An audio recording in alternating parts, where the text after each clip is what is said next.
On behalf of the Future Date Conference Organizing Committee, welcome and thank you so much for being here. Endless thanks goes out to our speakers, Judy Heumann, Cynthia Bennett, Sina Bahram, Adriana Mallozzi, Gareth Ford-Williams, Lauren Presutti, and Andy Arias. Also to our sponsors, Adobe Software, Aspiritech, who provides career opportunities in software QA and testing for folks on the autism spectrum, and Hey, the email platform designed to guard your privacy and attention. 100% of the contributions from our sponsors have gone to compensating our speakers and ASL interpreters. None of this would have been possible without our tiny, all-volunteer organizing committee of Haral Mehta, Sophia Morgan, Sumner Davenport, Nat May, Seth Kane, and myself, Michael Berger. A special thanks to Adam Stoddard for his wonderful website design, and to Jess Fogel and Christina Mitchell for their ASL interpretation. With Future Date, our goal is to highlight voices that aren't commonly heard, to cover topics that don't get a lot of attention at other conferences. We think it's important for the accessibility community to be acquainted with the disability community. And so this year, we've curated a selection of speakers that each represents a different aspect of the disabled experience. These folks are the experts. We started this conference last year just as live conferences were being canceled due to the pandemic. This is our second Future Date, and you should notice some changes. But our volunteer team has been doing our best to make a conference that's a true public service. We've tried to remove every barrier we can for people to enjoy these great speakers. The full stream and all of the session archives will be available on YouTube, absent of paywalls, registration, or sponsor emails. And we hope that you share not just what you've learned today, but the videos themselves with your friends and colleagues.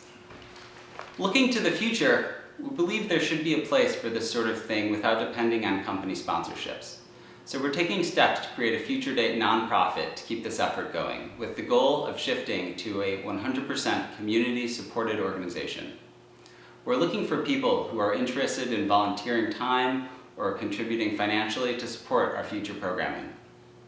If you'd like to be part of this community in any way, please get in touch via email, hello@futuredateconf.org, or on Twitter @futuredateconf. We really hope you enjoy the collection of talks that we've curated for this year's event. During each presentation, speakers will be taking your questions in the live chat pane, so please participate if you feel so inclined.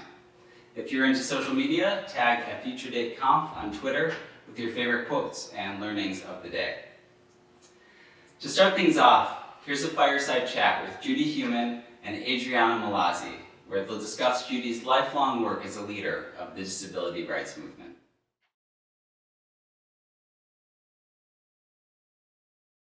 Hi, I'm Adriana Mallozzi. I am wearing a yellow shirt. I have a purple covered headrest. I use a power wheelchair. There is a virtual background behind me with a piano, and it looks like a living room setting. I have ear-length dark hair, and I am a white female, and I am here with the legendary Judy Heumann. Judy, would you like to describe yourself? After you finish talking about your wheelchair and your iPhone, the whole setup, which was great. Okay, so I also have a joystick in front of me to control my chair. I also have a second joystick to control the computer. I also have my iPhone mounted on a Mogo mount, and you can kind of see a craft mirror that I use as a rear view mirror, and I have a blue switch to the right of my head, which is my kill switch of my wheelchair. So over to you. And the iPhone is a really beautiful blue. Oh yes, I forgot. Sorry, and the iPhone case is a really nice blue. Yes, thank you, Judy. You're welcome. Okay, my name is Judy Heumann. I'm a 73-year-old white woman with brown hair that comes a little under my ears. And for the first time in my life, I put highlights in my hair a couple of weeks ago, so there's some highlights. I'm wearing purple and teal earrings, and I'm wearing a green sweatshirt that says, not here, not here, not here to make you confident. No, comfortable. Not here to make you comfortable. And it's from Is Harris. And Is does a podcast. She has a son with Down syndrome, and she's got a great podcast. And I'm in the foyer of my husband, Jorge, and our apartment. And around me, I have all kinds of family photos and postcards and photos from friends. And then behind me is our dining room, and there are a lot of plants and Frida Kahlo hanging on the wall. Great. Thanks, Judy. So let's get right into it, Judy. There's a lot going on right now. You have a book that pretty much is now, a year or so? It's been out. You were one of the main characters in Crip Camp. You were featured. Crip Camp has been nominated for an Oscar, which is amazing. Yeah. And then you are doing your podcast again, Being Human. When do you sleep, Judy? When do you sleep? My husband Jorge is always complaining that I don't sleep enough. So yeah. But I have a great team of people. Yeah. And Judy, you also kind of make an appearance every now and then on Clubhouse as well. Yes, I think Clubhouse is amazing. Well, thanks for joining the 15% Club and joining our talks every once in a while. So, Judy, let's talk about the early days. You contracted polio as a child, which led to your disability. Can you talk about that a little bit? Yeah, I mean, I had polio in 1949. I'm the first of 3 children. My mom was pregnant with my brother Joseph, 8th month pregnancy when I had polio. And my father was a butcher. My mom and dad were Jewish, and my mother and father had come out. My mom was sent out when she was 12, and my dad when he was 14. And so I would say that, we had a pretty typical immigrant family life, except for the fact that both my parents lost their parents and other relatives. So there wasn't the same family that you might have in a more typical situation. Mm-hmm. My mother had no sisters or brothers. My father had 3 brothers.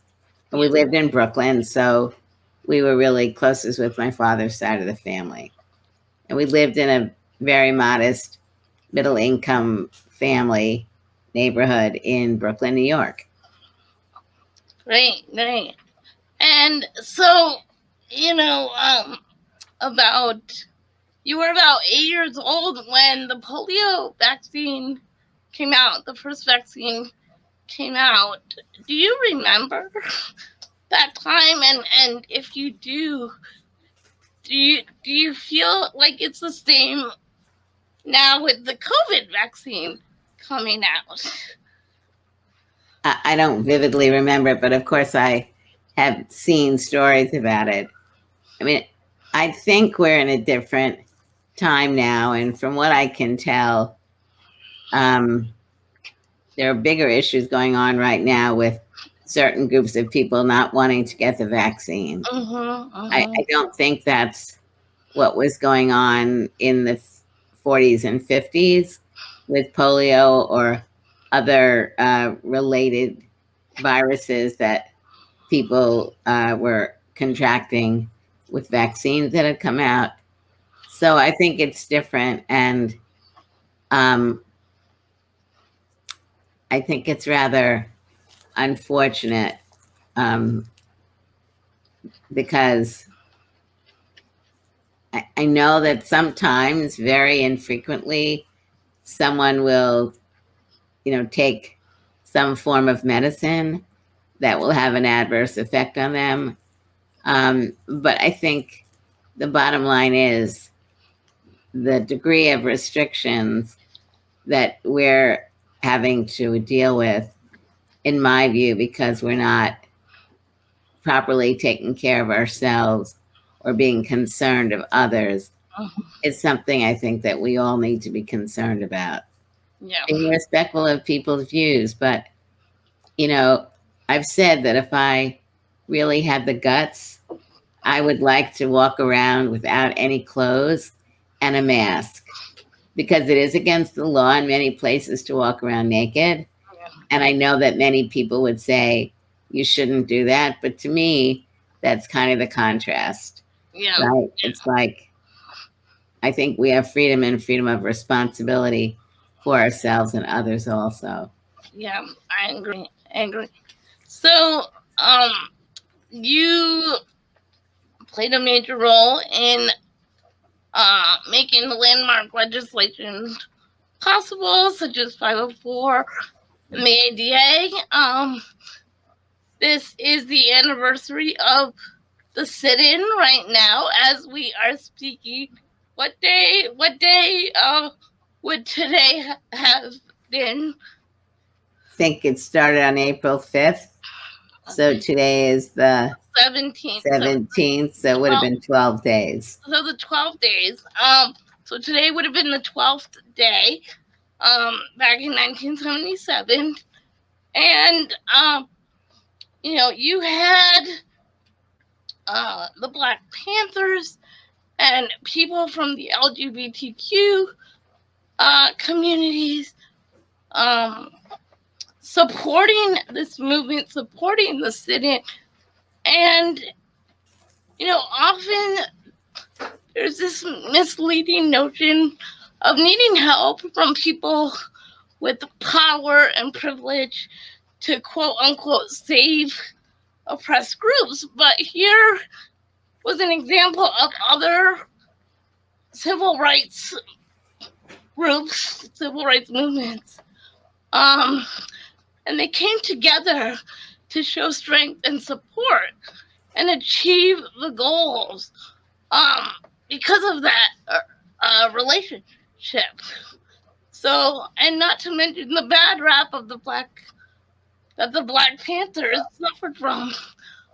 Do you have any thoughts about the intersectionality of that experience with the different civil rights groups coming together for a cause?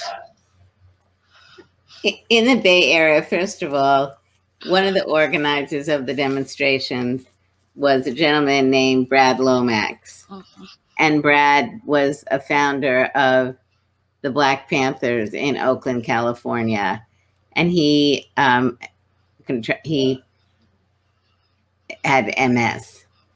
And so the Black Panthers' involvement was because of Brad, who was part of the party.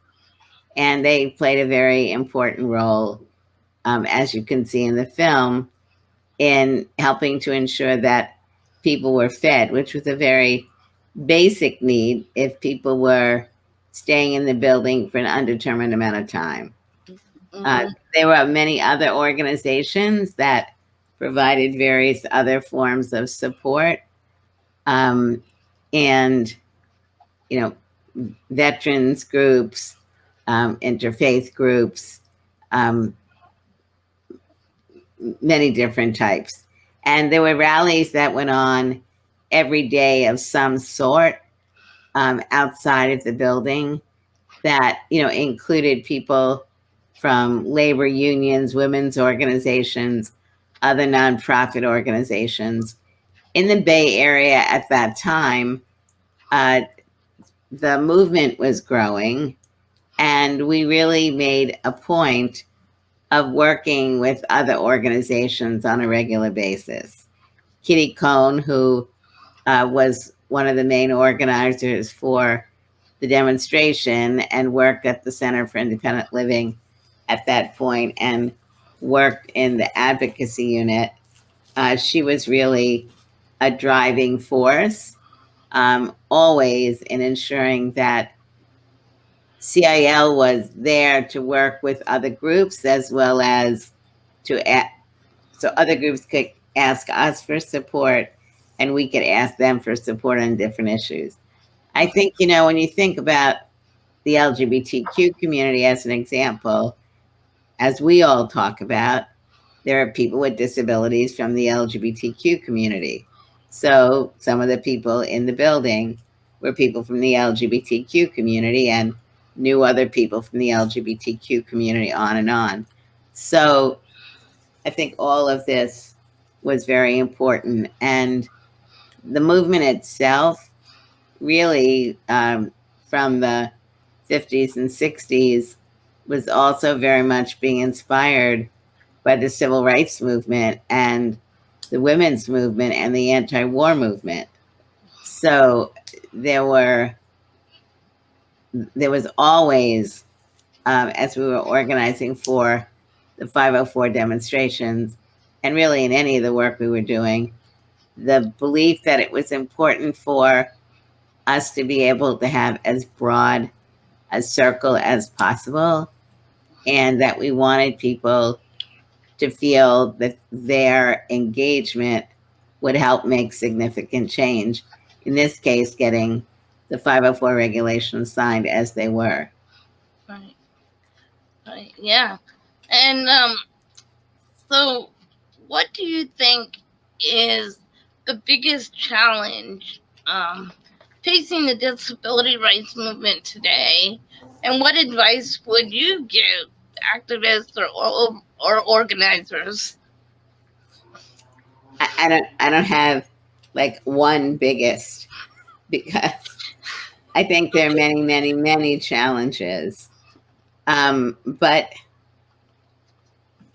I believe that it's important for us to continue growing as a movement and to continue recognizing the diversity within our community, both by disability and age onset and race and gender, sexual orientation, religion, etc. We talk about intersectionality, and disabled individuals bring 3 to 5 to 6 issues with them. The late Mark Cabristo talked about having 7 different forms of disability. She was a recovering alcoholic and drug addict, and she had depression and her physical disability and was a woman, etc. So I think, if we each look at the totality of who we are, and for me, I look and have for many years, I look at myself as a disabled Jewish woman. And I'm obviously very involved in the disability community, but always needing to learn more and trying to support and contribute to our movement as it evolves. In the Jewish community, working with other disabled Jewish people to really try to have honest, open dialogues to help make changes within the community so that as disabled individuals, we feel equally respected and equally able to contribute. And as a woman, we have a lot more work to do, for me, until I believe that the women's movement itself overall really ensures that the engagement of diverse disabled women are meaningfully integrated. Now, that's not just any of these other communities' responsibility. It is a mutual responsibility from us as disabled people. So I would say that's one critical component. But also, I think we're wanting individual people to look at what are the major issues that you're wanting to address. And are there other people who have similar objectives?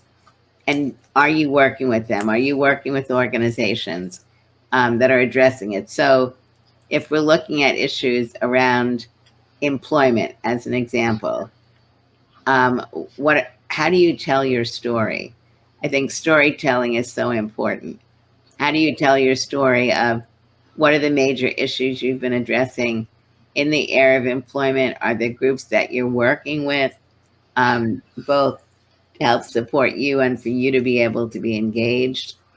I guess one other issue that I think is systemically important is more training for disabled individuals who are not knowledgeable about various laws, like the Americans with Disabilities, Section 504, the Individuals with Disabilities Act, etc.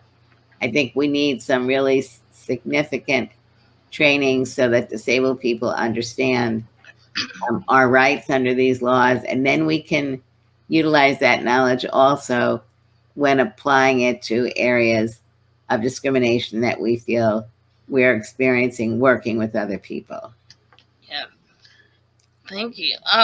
So we're going to shift gears a little bit because this is an accessibility related conference. So, and I know that you don't want technical questions, but what technology in the last few years, accessible or otherwise, has been the most meaningful or has had the most meaningful impact on your life? I mean, obviously, computers, smartphones, captioning,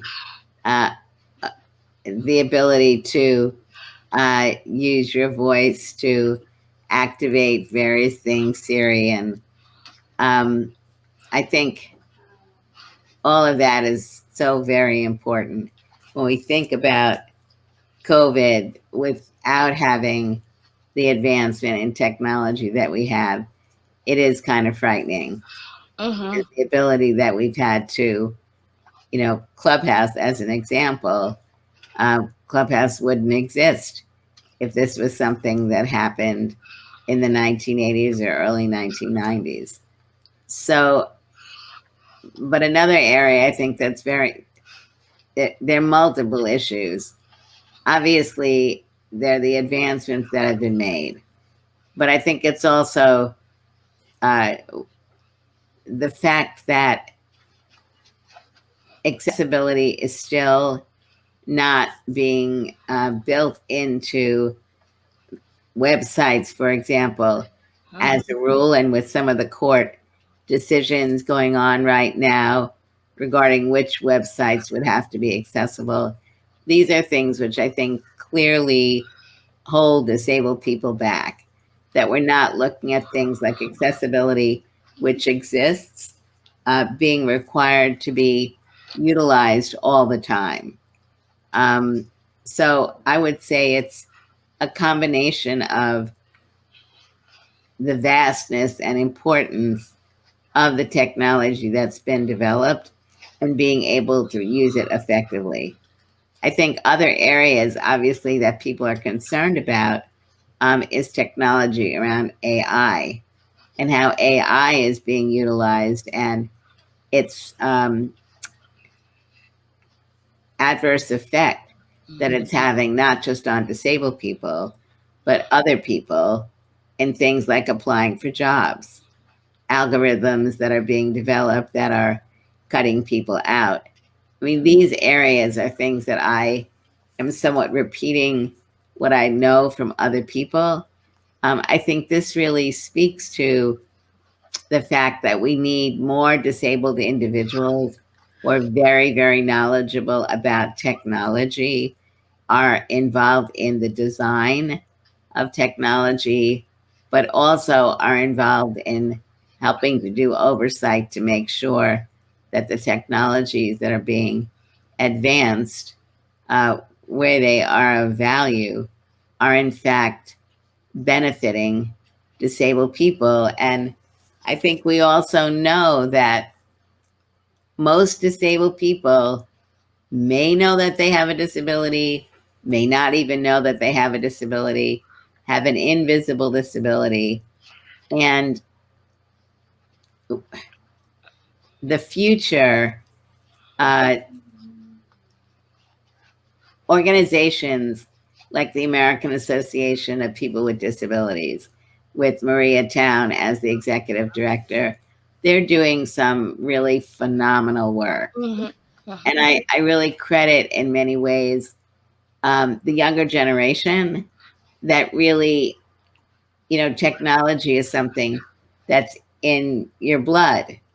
And for me, I'm learning as I'm going, but I am not the most rapidly adapting to technologies. But technology is here. It's very important. It can be very, like what you're describing about what you're using, Adriana, fundamental. So we need to be more informed. We need to be advocating. We need to be contributing in design and in being lawyers, and we have to use that. Yeah. Yeah, and going back to your comment on AI,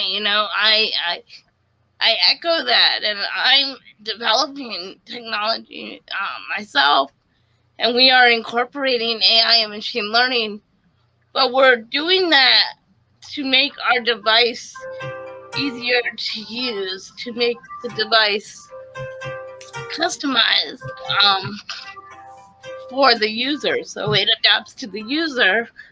And so that fear of, AI and machine learning, because of these other negative aspects of it, where people are using it to prevent people from obtaining jobs, etc. That's something that we have to think about as well. How do we gain consumers' trust as a result of all these other negative sides to using AI and machine learning? So yeah, that is very true. So And I think one of the issues around AI in other areas is we have to make sure that disabled people are a part of the discussion now.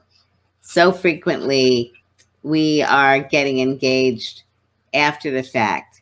And that's why I really have such deep respect for people that are knowledgeable in this area, not necessarily designers, but really understand the pros and cons of some of the work that's being done, and really get involved in the discussions early to try to prevent problems. We know that in the AI area, it's already having adverse effects. As I said, it's not just in the area of disability, which, talking earlier, I think, when you look at groups like the Leadership Conference on Civil Rights, now it's called the Leadership Conference on Civil and Human Rights, I think umbrellas like that are so very important. And the fact that the disability community is active within LCCHR is very important because that's a coalition of all the major civil and human rights organizations. And together we're more powerful. Yes, I agree. So let's end it on a high note. Let's go back to how Crip Camp is nominated for an Oscar. So exciting. I think when that announcement was made, I think everyone with the disability just screamed. What was your reaction when you found out? How did you find out? And what was your reaction to that? So, I mean, I'm, as you said, one of the featured people in the film. And Jimmy LeBrecq and Nicole Newnham and Sarah Boulder, who are the two directors and producers. Mm-hmm. So Jimmy and I have been friends since I was 21 and he was 15. And we talk to each other regularly. So I knew the date and time when the announcements were going to come out. And so it was 8-something Eastern time and 5-something California time. And of course, everybody was watching. And as soon as Script Camp was announced, I called them to congratulate them. Because quite frankly, they brought amazing material together and produced a film which I sincerely hope is going to win the Oscar. I mean, in many ways, we should all be proud that it made it into the top 5. That's like major recognition. Mm-hmm. And all the awards that it's been getting over the last year.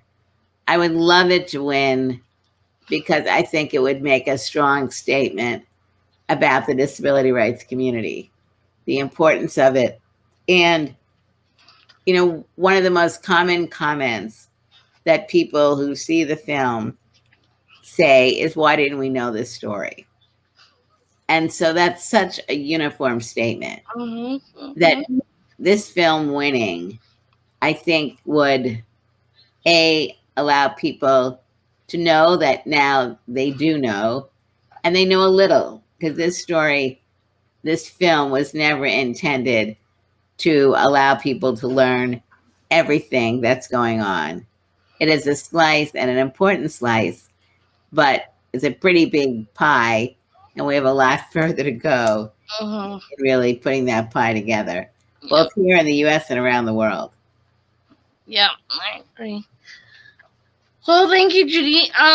So I wanted to do something fun, and I only have 2 things. So like a rapid fire thing. So I'm gonna say something, and you just whatever comes to mind first. Okay. Okay. All right. Vanilla or chocolate? Chocolate. Cake or pie?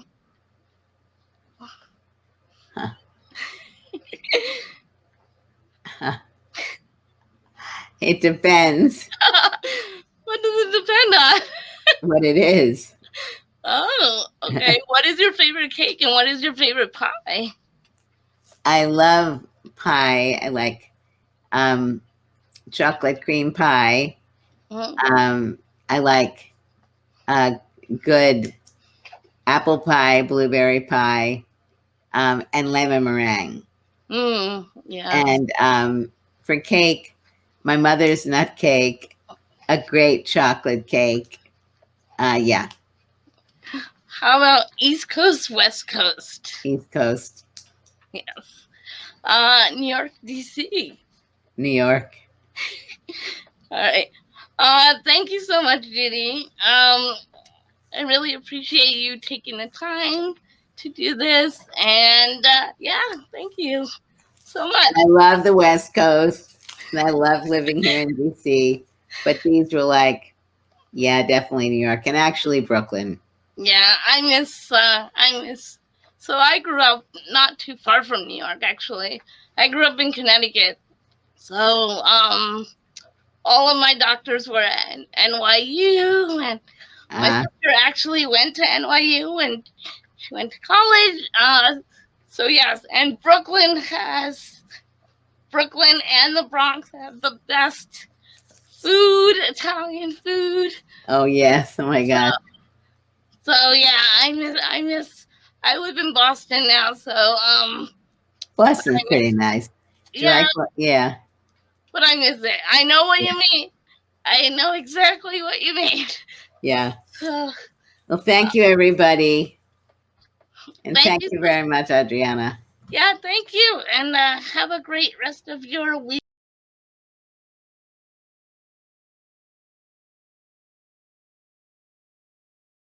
Thank you, Judy and Adriana. I hope you all enjoyed that conversation as much as I did. Next up is keynote speaker Cynthia Bennett. Cynthia is a postdoctoral researcher at Carnegie Mellon University's Human-Computer Interaction Institute. Her research concerns the intersection of power, disability, design, and accessibility. She positions the lived experiences and creativity of people with disabilities as starting points for developing accessible and justice-oriented applications of technology. She is also a disabled scholar who's committed to raising participation of disabled people in academia and in the tech industry.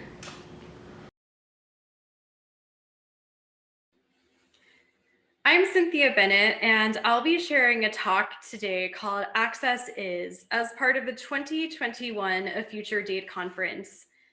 I am a postdoctoral researcher at Carnegie Mellon University's Human Computer Interaction Institute, and I study accessibility, power, disability, and technology. I am a white, blind woman with long brown hair worn down, and my shirt says, "The future is accessible." And I am sitting against a Black virtual background. So first, I want to acknowledge that this talk is very long, and so I hope you feel free to be in your space as you need. Maybe you need to look away from the screen or draw, or maybe you need to read the captions or ASL interpretation instead of listening to my voice. Accessible spaces demand that we be flexible, and I want to be clear that that is welcome here. Second, this talk will be posted publicly, so I want to share some of my assumptions about who the primary audience is. If you're not listed here, that's great. I'm so glad you're watching, but I will ask the audience to think about some things during this talk, so I want to establish where I think we're coming from. I assume that many of us watching today have some proximity to the tech industry, either as researchers, designers, developers, QA, PR, policy, or working in training programs. Some of us, like me, are among a small number of people with disabilities who work in the tech industry, and many people watching this talk do not have disabilities but are passionate or learning about accessibility. And on that note, many of us who represent accessibility or justice-oriented perspectives in our organizations, and those of us who are systematically marginalized by our disabilities, races, and genders, and other things, we often don't have the power to affect structural change. And some of us might be disability or justice-oriented activists trying to intervene in the tech industry from the outside. I want to acknowledge the feeling that we bring sometimes unpopular perspectives and that we often hold precarious positions. But I want us to think about how our proximity does give us power, and keep that in mind as you listen to this talk. So to kind of channel that thinking about how proximity may give you power into something a little bit more specific, I want you to reflect on the title of this talk, Access Is. It is rather open, and that is done on purpose. During this talk, think about what access means to you. Who and what does this definition include or not include? This talk has 4 parts. First, I'll background terms like disability and ableism, and then I'll spend more time talking about 2 ways I'm thinking about access. The first comprises guidelines that provide functional access to individuals as stipulated by law. The second considers access as ongoing accountability. And finally, I'll conclude with a summary. So to begin, I'll define some key terms that I'll use throughout this talk. I'll use the word disability a lot. By disabilities, I am first referring to lived experiences created when aspects of someone's body or mind interact with their environment in such a way that their full participation is hindered or not recognized. Though not everyone who has disabilities identifies, I also consider disability politically as a marker of identity and culture. And it's estimated that about 15% of people worldwide have disabilities. Next, I'll define ableism. Attorney and organizer Talila Lewis writes that ableism is a system that places value on people's bodies and minds based on societally constructed ideas of normality, intelligence, excellence, desirability, and productivity. These constructed ideas are deeply rooted in anti-Blackness, eugenics, misogyny, colonialism, imperialism, and capitalism. And this form of systemic oppression leads to people and societies placing value and determining worth based on a person's language, appearance, religion, and or their ability to satisfactorily reproduce, excel, or behave. You don't have to be disabled to experience ableism. And today I'll talk about ableist systems that prevent accessibility. And I'll try to give some ideas how we can use our proximity to the tech industry to push back on some of those ableist barriers. So now I'll transition to talk about the first type of access I'm thinking about. This concerns the ways that accessibility is defined as a set of rules with which we must comply. So some examples of government protections and guidelines related to accessibility include the web content accessibility guidelines. These are a helpful baseline for designing and building accessible websites. Some more umbrella legislation and protections include the Americans with Disabilities Act in the United States, the Accessible Canada Act, and the multinational UN Convention on the Rights of Persons with Disabilities. These protections are important. They offer starting points for thinking about accessibility, and they may offer recourse for people with disabilities when we experience access barriers. But often, when people with disabilities request access improvements, we are told that though it is a great idea, access will be implemented at a future date.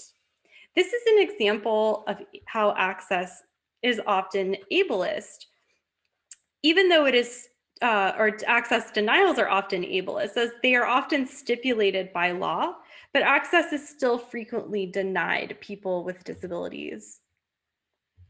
For example, Joseph Gridley uses captions during meetings.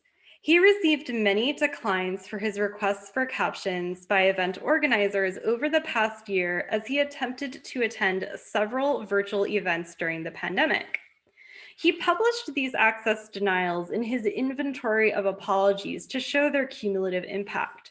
Some responses included, "Unfortunately, no captions for this program, but we hope so soon for a future event." And the declines kept coming in. "We sincerely apologize for falling short on inclusivity in our digital programs, and we are working to correct this as soon as possible. I heard they looked into it and confirmed it wasn't happening. I suggested all videos are captioned. Hopefully we can make a change in the future. So sorry, Joseph. We still haven't solved it. So sorry." And they continued into dozens of apologies that cannot be read when pictured all on one slide. So if we think of access as a set of functional needs that may be outlined in policy and with which we must ostensibly comply, I argue that we might be thinking about access in a limited way. For example, access might be considered the responsibility of a small number of professionals. A lot of apologies Joseph received included language that organizers just didn't know. Additionally, compliance without accountability means that the timeline for when access will be implemented is often left up to those with the power to implement access, not those requesting it. A consequence of this is that access is often remedial, requiring lawsuits or advocacy, overburdening disabled people. Remember all of those inquiries Joseph made and the subsequent denials to comply with his access requests. This is a lot of work, and many people with disabilities cannot do this work, and we shouldn't have to. Finally, viewing access as compliance may center technology, neglecting ecosystems in which it is embedded. From reading all of these apologies, we know that technology is not the only factor at play when assessing inaccessibility and accessibility. Apologies like these have a cumulative negative impact on people with disabilities.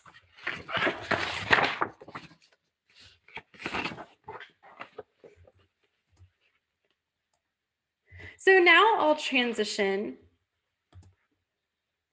and I'll provide some examples of what we might notice when we think about access as accountable.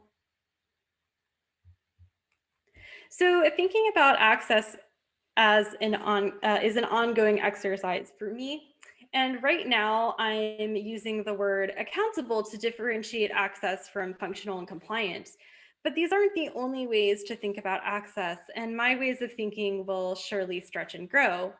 In this talk, I'll share my understanding of access as accountable based on what I continue to learn from disability justice activists, including Leah Lakshmi Piepsna Samarasinghe, through writing in their care workbook, the Sins Invalid Disability Justice Primer, Mia Mingus's blog, Leaving Evidence, and Justine Schlesinger and India Harville's Access-Centered Movement Coaching. To them, access does not wait for advocacy, but anticipates disabled people and expects us to be the teachers of what an accessible world might look like. And accountable access expects feedback from disabled people as an ongoing process. From this learning, I argue that if we live out our access as accountability to people with disabilities and everyone really, we may notice how well-intended access can sometimes be exploitative. We may recognize disabled creativity better, redress access structurally, keep maintenance in mind, and work through access conflicts. So now I'll talk about some ways that access can be exploitative. So I've written about how disability can often serve as a product inspiration, but this example I'll give today is more recent, and it comes to us from #CriticalAccess, a group of disabled design activists who write about the impact of product marketing on disability representation. Specifically, this example comes to us from Jaipreet Virdi and Liz Jackson, and it concerns the company Nike and their new product, Go Fly Ease shoes, which require no laces to secure. I've organized this example according to #CriticalAccess's defined design process that they argue a lot of these accessible products go through. The phases include disability as inspiration, appeal to mainstream audiences with situational impairments, disappear disability and promotion, and sell back disabled creativity as luxury and convenience. In 2012, Matthew Waltzer, a teen with cerebral palsy, wrote Nike a letter requesting a laceless shoe that provides good support and which he could slip on. This letter was marketed to have culminated in the Go Fly Ease shoe's predecessor, simply called the Fly Ease, which can be secured with a zipper. The story was pitched as a co-design between an inventor and a user. Disability was the inspiration for a new innovative product and positive brand imaging.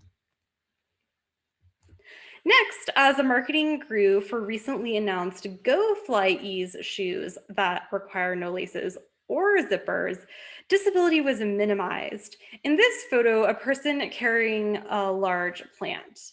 If someone wanted to put on shoes while carrying such a plant, shoelaces would be disabling.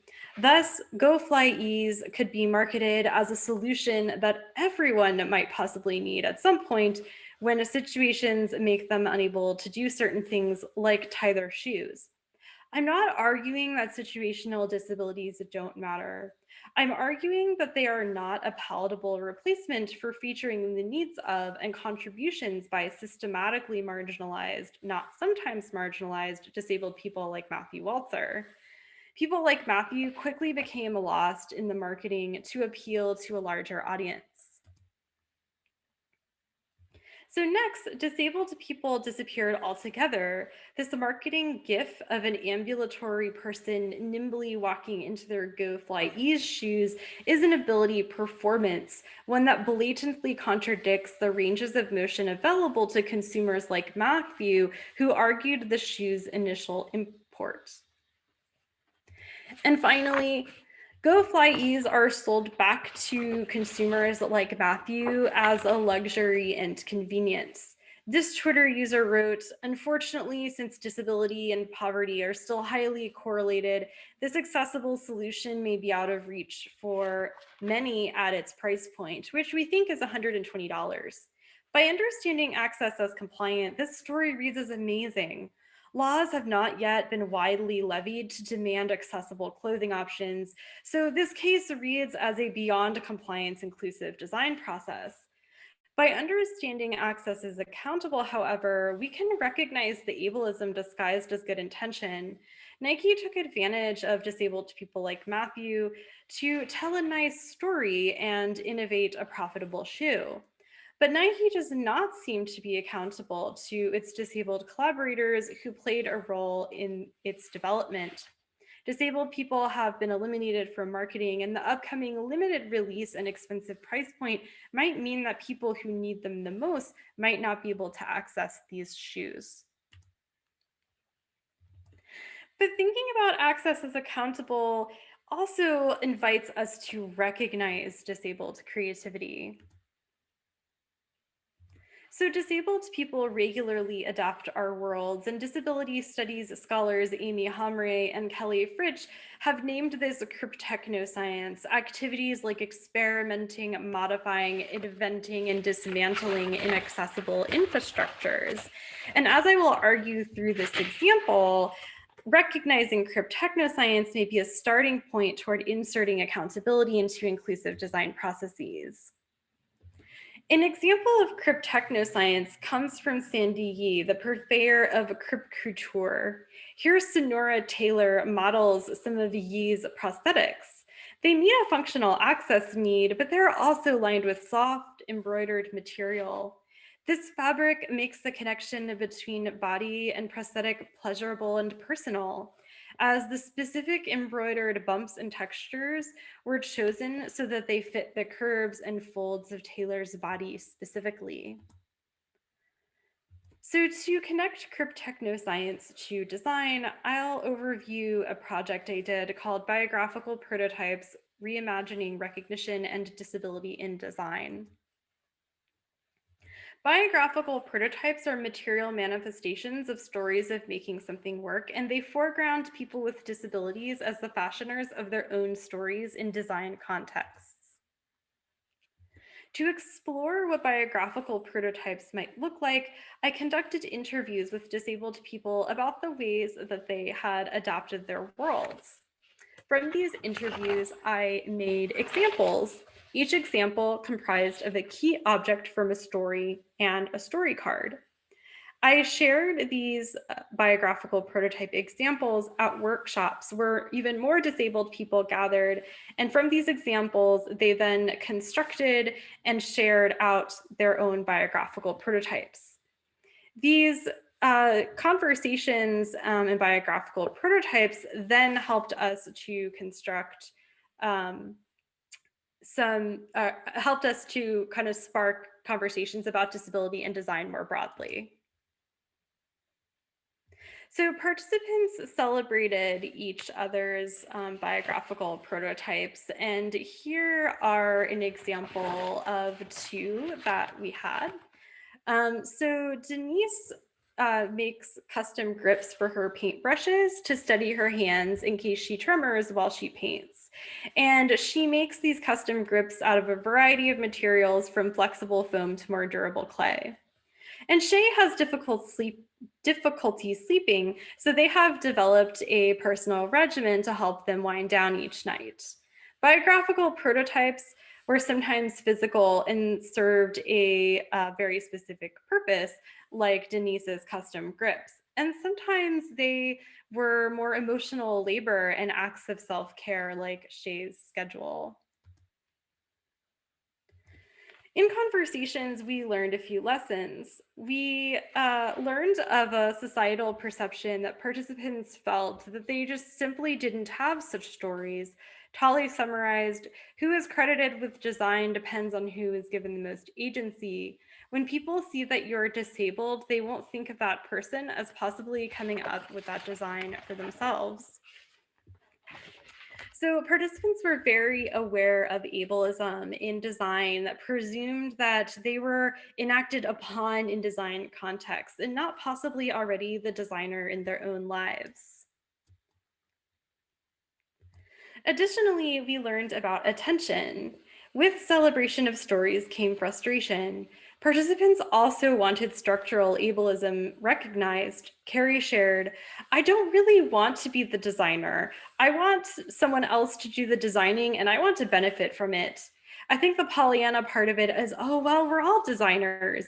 But is that the optimum condition for people with disabilities? That feels like a job title I don't want. I want to make a distinction between the power that comes from sharing the things that we have to do versus the fact that we have to do them. These things we have to do shouldn't have to happen. Sometimes when we talk about inclusive design, we assume that all disabled people would be interested, but not everyone is. Many disabled people would like to go about their everyday life and not redesign so much of it. And for this to be possible, the tech industry has to take seriously recognizing and reforming structural ableism as a collective responsibility. So through this project, I learned that biographical prototypes could help foster recognition of contributions to design by disabled people. But without acknowledging and acting upon structural ableism, the celebrations may obscure that reality and disappear aspects of that unwanted labor. So on that note, to recognize cryptotechnoscience in a meaningful way, we should take up access as a structural commitment, one that has long-ranging material benefits to those most impacted. So I'll share two examples of projects that, to me, have some components of addressing access structurally. The first is called Mapping Access, and it comes to us from Amy Hamre, Leah Samples, and their colleagues at Vanderbilt University's Critical Design Lab. A few years ago, project organizers invited people on campus to mark up maps with accessibility features and where they felt safe and unsafe. These maps generated a record of campus access from multiple viewpoints, people who had needs related to their disabilities, genders, and other factors. These maps created awareness not only for campus occupants, but ultimately to administration. Their advocacy helped to justify that a formal audit of campus accessibility be performed and that results be integrated into a long-term campus improvement plan, which will be overseen by an accessibility advisory council. Another design project is called Project Sidewalk. It comes to us from the University of Washington's Makeability Lab. Everyone can contribute to this project by marking accessibility features and access barriers on maps. These maps have been used to justify sidewalk improvements to municipal governments. These projects recognize that access is accountable. Maps materialize who can go where, raise awareness about accessible spaces, and areas for improvement. These projects take up the tools of design and development, and they have outward and long-ranging impacts by helping activists to justify budget allocation and policy. But structural access needs to be maintained. Project Sidewalk leaders shared these screenshots with me. When maps are updated, their annotated data may not transfer or may no longer be accurate. As terrain and technology change, the access will have to be maintained. Access is not a one-time thing, but it evolves as we do. So how do we maintain access? Here are a few ideas. First, updates must be checked to verify that at the very least, they aren't going to regress any already existing access. Think about what you promise users. Consider how pilots and prototypes may provide access that may then be taken away. Consider the potential impacts and modulate releases accordingly. Pitch projects that solve urgent problems with maintenance plans. Where I think this is particularly relevant is when we attend accelerated development events like hackathons. Often fanfare and prizes discourage or encourage us to think outside the box. But deference to what disabled people need asks us to spend that time and resources on urgent problems. Maybe your company's existing products need a little love and care to be accessible, and giving your time to that would be a very meaningful way to solve kind of urgent problems rather than inventing a new object that may not be realized. Next, nuanced maintenance, as it itself is complicated. For example, people, technical systems, and data will probably all need different things to be maintained. And think about how your company or organization might actually be suited to support activists or people kind of in communities to help raise awareness about maintenance issues. They might be able to better envision what maintenance will require. And since they're often closer to situations, they might be able to raise issues sooner. So it's a great way to invoke community partnerships. So structural change in part asks us to take up accessibility as a project of recognizing history and fostering long-term maintained impacts.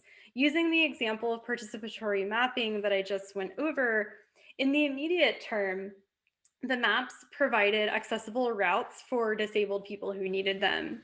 In the short and long term, the maps situated access as a collective responsibility with many contributors.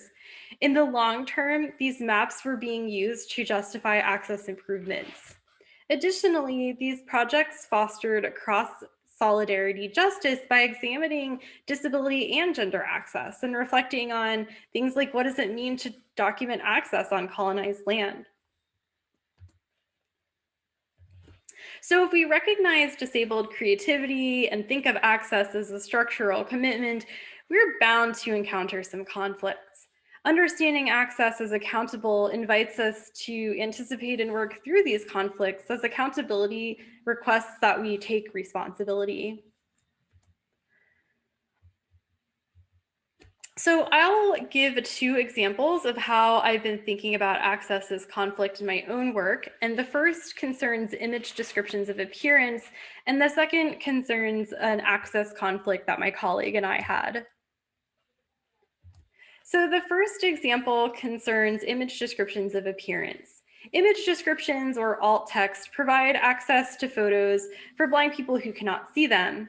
But most images are not described. In 2019, only 1% of tweeted images were accessible.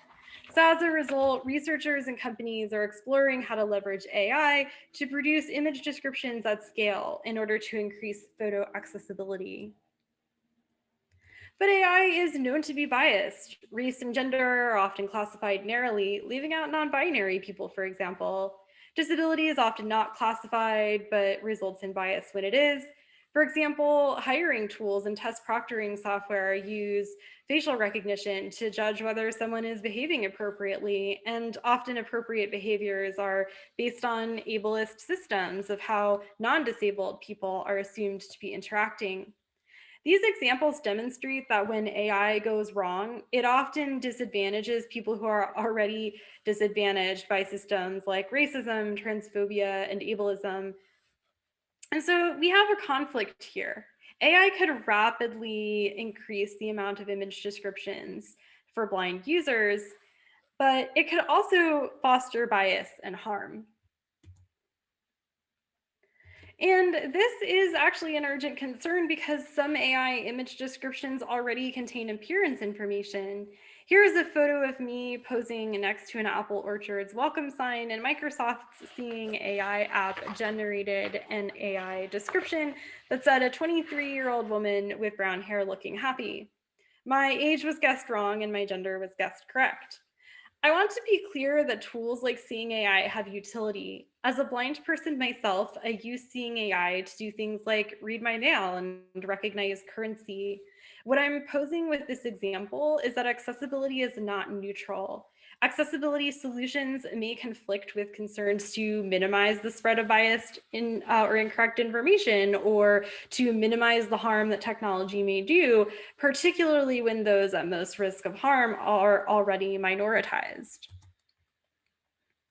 So some colleagues and I interviewed blind people who are also Black, Indigenous, people of color, non-binary, and transgender on their experiences being misrepresented and their perspectives on AI and image descriptions of race, gender, and disability.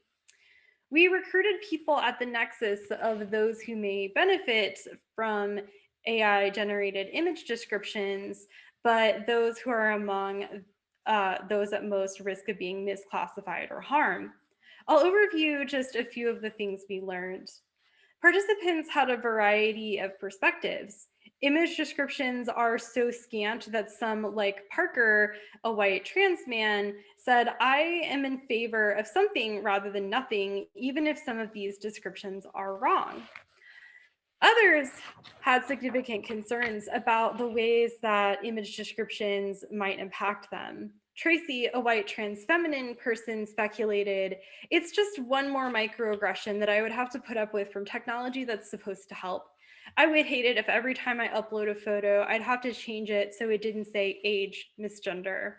And Yvonne, a Black cis woman, had concerns about not the technology in a vacuum per se, but about the society in which it was situated. She said, "The people that are impacted are people that are often already bearing the brunt of so much other stuff. Anti-Black messaging on social media would just be compounded if AI was giving me biased information." How do we make sense of these conflicting perspectives? When we think about access as accountable to disabled people, we can first reflect on questions like, accountable to whom? Just some disabled people or all people with disabilities? Several participants had significant concerns that if AI could provide access, the potential for harm meant that it probably shouldn't be deployed in the ways that it is currently being deployed now. Thinking about access as compliance may teach us to achieve benchmarks by, for example, measuring how accurate an image description is and trying to improve it. But thinking about access as accountable helps us to also think about the harm and whether even the most accurate image descriptions are appropriate right now. So when embarking on this project, I was aware that sometimes image and audio describers developing visual descriptions of people have been discouraged or even not allowed to describe characteristics like race. And so through these interviews, I kind of hope to share that participants didn't want to read appearance 100% of the time in image descriptions, but they wanted to read it more often than they are now. The key was thinking about how to describe it in a respectful way. So they first agreed that AI shouldn't be describing identity because AI can't automatically know that. And they advocated that AI descriptions be opt-in. So if users upload a photo, they can choose whether they want to be subject to that analysis. Then they had certain preferences when considering human image describers and how they should respectfully describe. And there was a big difference between whether it was appropriate to describe identity or appearance. So I'll refer to this example image of Layla to differentiate between potential descriptions based on context. When we can confirm a photographed person's identity, participants found that it was appropriate to describe. And so a potential image description of this image might be a Black, disabled, non-binary person with a filtering face mask walks down a neighborhood street. They have one hand in their pocket and another hand on their cane. They have a short mohawk and they're wearing a jacket, shorts, tennis shoes, and glasses. The identity phrase, including both the photography's preferred identity description, in this case, a Black disabled non-binary person, but it also considered word ordering, in this case, identity first disability language, disabled person, rather than person first disability language. And we were able to confirm this by reading Layla's interview, which is part of the Disabled and Hair Stock Image Collection. However, when identity of photographed people is not known, the identity phrase might be replaced with an appearance phrase, such as a person with dark skin. This doesn't assume race, gender, or disability. And some other considerations included, if an audience knows a person well, the person's name, like Layla, could just be included without appearance or identity. But when an image is used to promote media like music and film, participants express that both the name and the identity or appearance description could actually help them to better understand representation in the media that they were consuming. So by examining this conflict, we were able to better understand how participants were thinking about image descriptions, and particularly how they differentiated appearance and identity. And from this, we could determine a few situations in which it was appropriate to use each in image descriptions. A lot of open questions remain. For example, using words like light and dark to describe skin tone can feed colorism. And so we need to work on language there. And additionally, we have questions like, how might we design systems to share the information as appropriate? Reading appearance in 100% of photos was not preferred, though appearance descriptions were desired more than they currently are. So there's definitely a lot of things to think about in terms of designing image descriptions to contain the information appropriate for a given user. These open questions don't negate from nuancing our learning, or kind of, they don't negate from the value of exploring this conflict.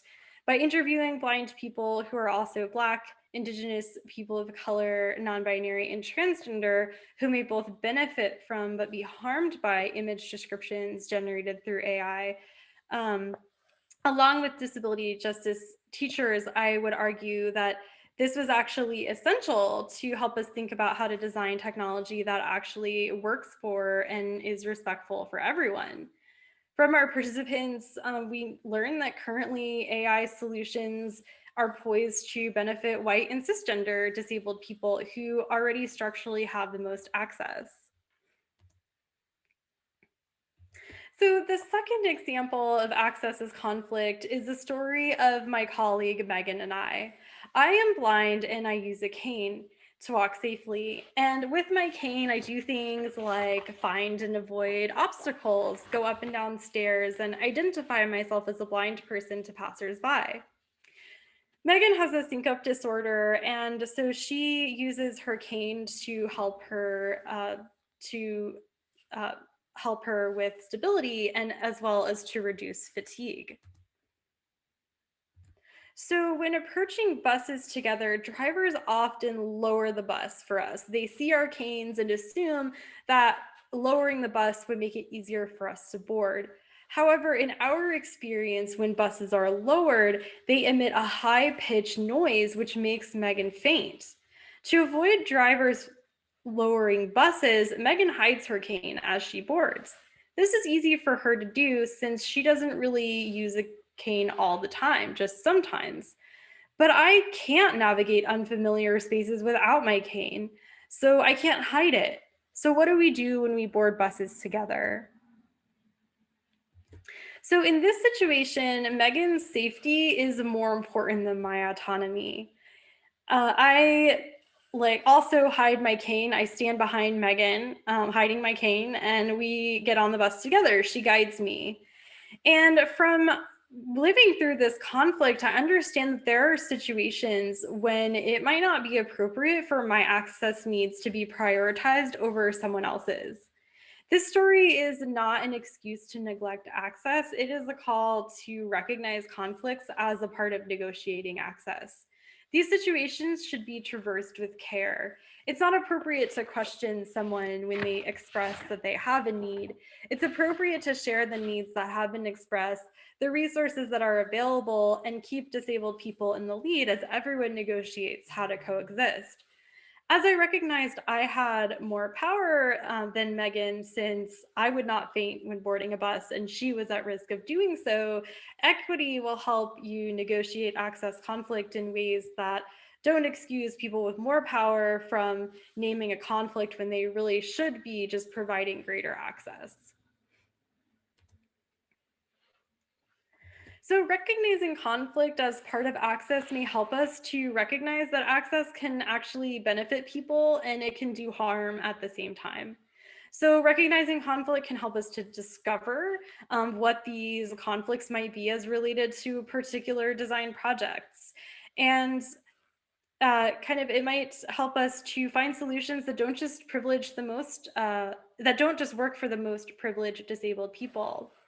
Recognizing conflict may help us to also situate access with other types of justice and think about how people with different types of disabilities and access needs could actually maybe use the same technology together. Also, kind of recognizing conflict, what I hope will help us realize that accessibility development requires ethical review. In my 9 years of doing accessibility research, I have not seen ethical review regularly invoked as part of our process, and it definitely has not considered intersectional perspectives. So how can we facilitate access while mitigating harm? Consider recruiting people with different needs and thinking about how they might be able to work best together and how technology can work for them in ways that complement each other and not conflict with each other. Ensure that disabled people and community partners actually represent a diversity, not just the easiest people to find. And it's crucial to build in the time and rapport and compensation, particularly when you think about asking people to share conflicts and concerns that might come up against values that are widespread in tech or with your organization. This takes a lot of rapport to actually make people feel like they can express these conflicts comfortably. And as part of that, explicitly talk about harms, as well as not just how a technology might benefit. And be prepared to actually withhold solutions if it's found that they will cause harm. None of these explorations are actually meaningful if they don't have the power to change the resulting technical development. So now I'll summarize what I've gone over. I argued that thinking about access as compliance has some limitations. For example, it couches access as a responsibility of a small number of professionals. Compliance timelines are often controlled by those who have the power to enact access rather than those requesting it who actually need access. As a consequence, access is often done remedially, and this requires lawsuits or advocacy overburdening disabled people. And centering compliance may also center technology and neglect the ecosystems in which our accessible systems are embedded. If we think about access as accountable, among other things, I have argued that it may help us to discern when well-intended access is actually also being exploitative. It may help us to instead recognize disabled creativity, redress access structurally, keep maintenance in mind, and work through conflicting needs. So, to remind you of the questions I posed, what does access mean to you? Who and what does this definition include and not include? And now, how might your access become more accountable? I've received funding from a myriad of sources, including the National Science Foundation, Microsoft Research, and University of Washington divisions, including Human-Centered Design and Engineering, the Allen School of Computer Science and Engineering, the Disability Studies Program, and the Do It Access Computing Grant. And several people gave me feedback on this talk, including Jeffrey Bigham, Bonnie Fan, Sarah Fox, Alex Haygard, June Zhang, Amy Pavel, Yihao Peng, Francesca Spector, Sela Sum, and Stephanie Valencia. And in the slides that I've posted online along with this talk, all of these, most of these people are linked, so you can check out their work as well. Thank you so much for listening. I look forward to answering your questions, and to continue this conversation, feel free to find me on Twitter at CLB5590.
Hi everyone, my name is Sina Bahram and I'm the president of Prime Access Consulting. I'll tell you a little bit more about what we do as a company throughout this talk and show some examples of our work. And what we're going to be talking about today is how we can welcome the widest possible audience through a practice of inclusive design, where things like accessibility are just one of the many productive outcomes of following such a methodology. Couple of accessibility notes. On these slides, you'll see a Twitter handle as well as a hashtag. The hashtag is A11Y. It's a numeronym that many of us are familiar with, and it stands for accessibility. It's an incredible tribe of people around the world that care deeply about this subject and donate their time and expertise on social media and discuss many of these topics that we'll be talking about today. The Twitter handle and handle on other platforms like Instagram is my name, @Sina Bahram, and I will spell that SINABAHRAM as in Mary. So this next slide depicts me standing on a stage in the round, surrounded by a couple thousand folks, giving a keynote address and just trying to capture a little bit of that energy that's not in the room when doing these recordings from home as a result of being in a global pandemic. But really a shout out to all the friends and colleagues that are always at so many of these conferences. I miss you all, and I really look forward to us all hanging out in a vibrant city soon one day. So a little bit about myself. Who am I? I happen to be blind. I am a 6-foot-tall, white-skinned male of Persian descent with some unkempt COVID hair that I'm very much looking forward to treating at the barber once vaccinations are fully in place. And I happen to have a somewhat short beard at the moment. I happen to be a computer science. I'm ABD and a PhD in computer science. That stands for all but dissertation. And I focused on an area of research called human-computer interaction. How do we not only use the digital world to make the digital world more accessible, the virtual world more accessible, but also the physical world more inclusive and accessible, and vice versa? How do we blend these concepts to really arrive at immersive and inclusive environments that can cater to many of the differences of abilities that we all have? I happen to be the president of Prime Access Consulting, or PAC, PAC for short. It's an inclusive design firm that I run where we do a lot of work in the space of culture, which I'll talk about later on in this talk, and trying to make these environments more inclusive and accessible to all. We are composed of engineers and designers and content creators, many of whom identify as having disabilities and have a deep passion for promulgating inclusion in whatever work that we happen to be engaged in at the time.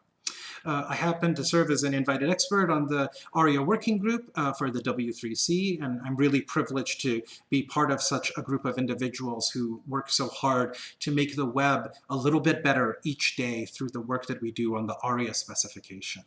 I'm a member of some nonprofit and corporate boards where I try to promote accessibility as well as other topics that are close to my heart as a technologist. And I enjoy very much being a research collaborator on various grants and as part of conference committees, so we can help codify this knowledge that we have as experts in the field and make it more accessible and able to be disseminated to as many folks as possible, so we can all work together to increase and formalize our practices and make them better over time. A little bit of level setting I thought would be important for this talk, right? We won't be really defining things like accessibility and ways of thinking about disability, right? I'm going to assume that we're all sort of on the same page about that stuff, that it is environments that are disabling, not individuals that are disabled, this social or environmental model of disability, right? It's important to think about things like othering, making an individual or group of folks feel distinctly different, and how do we try to avoid that? Not only the obvious forms of othering, right? The things that we fight against on a daily basis, racism, homophobia, ableism, sexism, etc., but also unintentional or inadvertent othering. Things like handing out a device that may out someone as having a disability, even though it's something the organization is doing with good intentions, but that identity may not be the identity that that person wants to carry in that space. So just thinking carefully about how we go about the work of inclusion and accessibility. And also, of course, inclusive design, this design methodology that is very close to my heart and that of my colleagues, where we believe accessibility is an outcome of weaving inclusion into the design process from the beginning all the way through past implementation. So there's this ethos that we operate under that I feel is really important. Rather than designing something and then figuring out how to make it accessible, how to make it inclusive, we design with a consideration of all audiences and of all the vectors of human difference in mind at the beginning. This doesn't mean we're going to get everything right for all people on day one, and we'll talk a little bit about that throughout this talk. But what it does mean is we're going to be intentional about our decisions. We're going to make deliberate and informed design decisions. And we're going to understand that there is design intent when we are creating something that we want other humans to use. So how do we then map that design intent across different modalities, audio, vibrotactility, visual, etc., so as to make a multimodal and inclusive experience. That way, if somebody doesn't have access to one of those particular senses or modalities, they can still get the information or the experience or our design intent through other modalities. That's the ethos. Now, why does this matter? Why are we talking about this stuff? Why do I spend so much time doing this kind of work? Well, I believe it's the right thing to do. As someone who's blind, that lived experience is a lens that has not only affected my personal life, but the work that I have chosen to dedicate my time to. It's the law, not only in the United States, but in many other civilized countries. And it is about time that we start recognizing that all people have a right to society and culture, technology, medical science, whatever the case may be. And accessibility and inclusive design is one of those areas in which inequity still exists. So we should try to be working on that. According to the World Health Organization, about 1.5 billion people in the world have some form of disability, right? So this is a pure numbers game, if that's the language that you're more familiar with. The 20 to 25% of humans experience a difference of ability, and we need to be thinking about them because these numbers are only going up. They're not going down because of medical science. They're going up. People are living longer, but perhaps with one or more disabilities.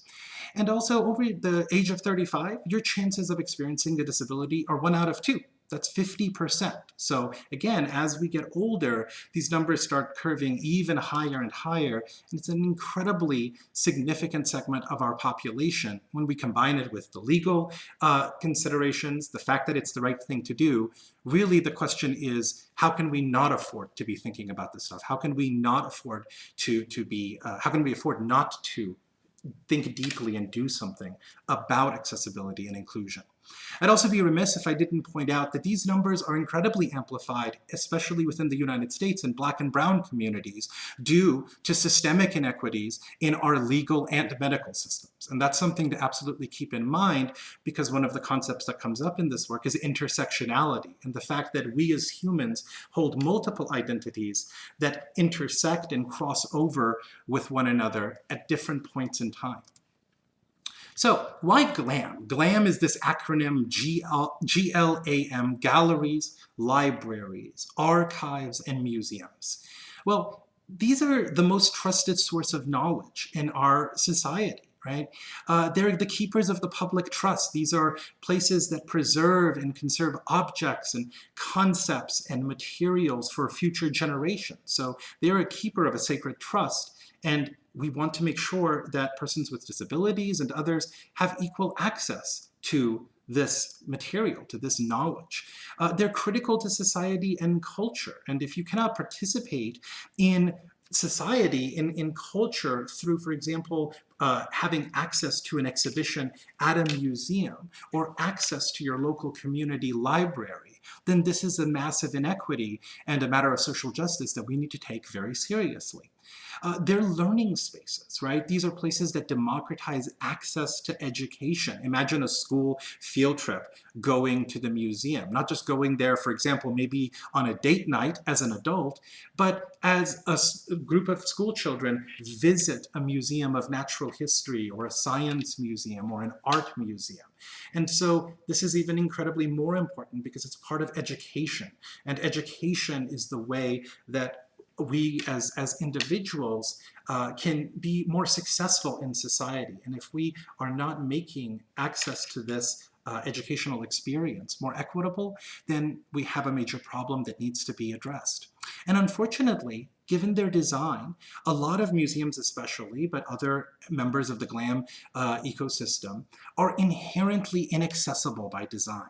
Right? When we have a bunch of objects behind glass and very conservative rules around touching and rules from the past around mobile device usage within the galleries and things of this nature, there is this perceived conflict between accessibility and inclusion on one side and preservation and conservation and the values of the institution on the other side. Now, this need not be the case, and I'll show some examples of that coming up, but it's something to be aware of because that tension is at the heart of a lot of the accessibility issues within this space. So I got interested in GLAM because I was at a workshop in Boston around 2012 or so, and we were a lot of computer scientists and museum professionals in the room. I knew a lot of the computer science folks. I didn't know a lot of the museum people, and they were really awesome. They were amazing to hang out with. They were amazing to hack on things with. So what we see here in the photo is a prototype of a digital interactive. There's tangled wires being lit up. There's a man standing beside watching a screen as we're working, right? And this was just some prototyping that we were doing right there in the basement of the museum.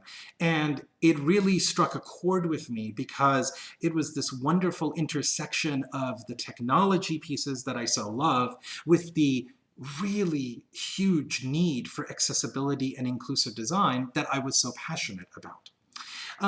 A little bit about the company along those lines. So this company, Prime Access Consulting, is when I started to address a lot of what I perceive as opportunities in this space. So we see a screen scroll here where there are the different types of work that we do, from interactives and kiosks to mobile apps and website WCAG audits and all of those things from the digital accessibility and inclusive design space. Also things like training around things like visual description, for example.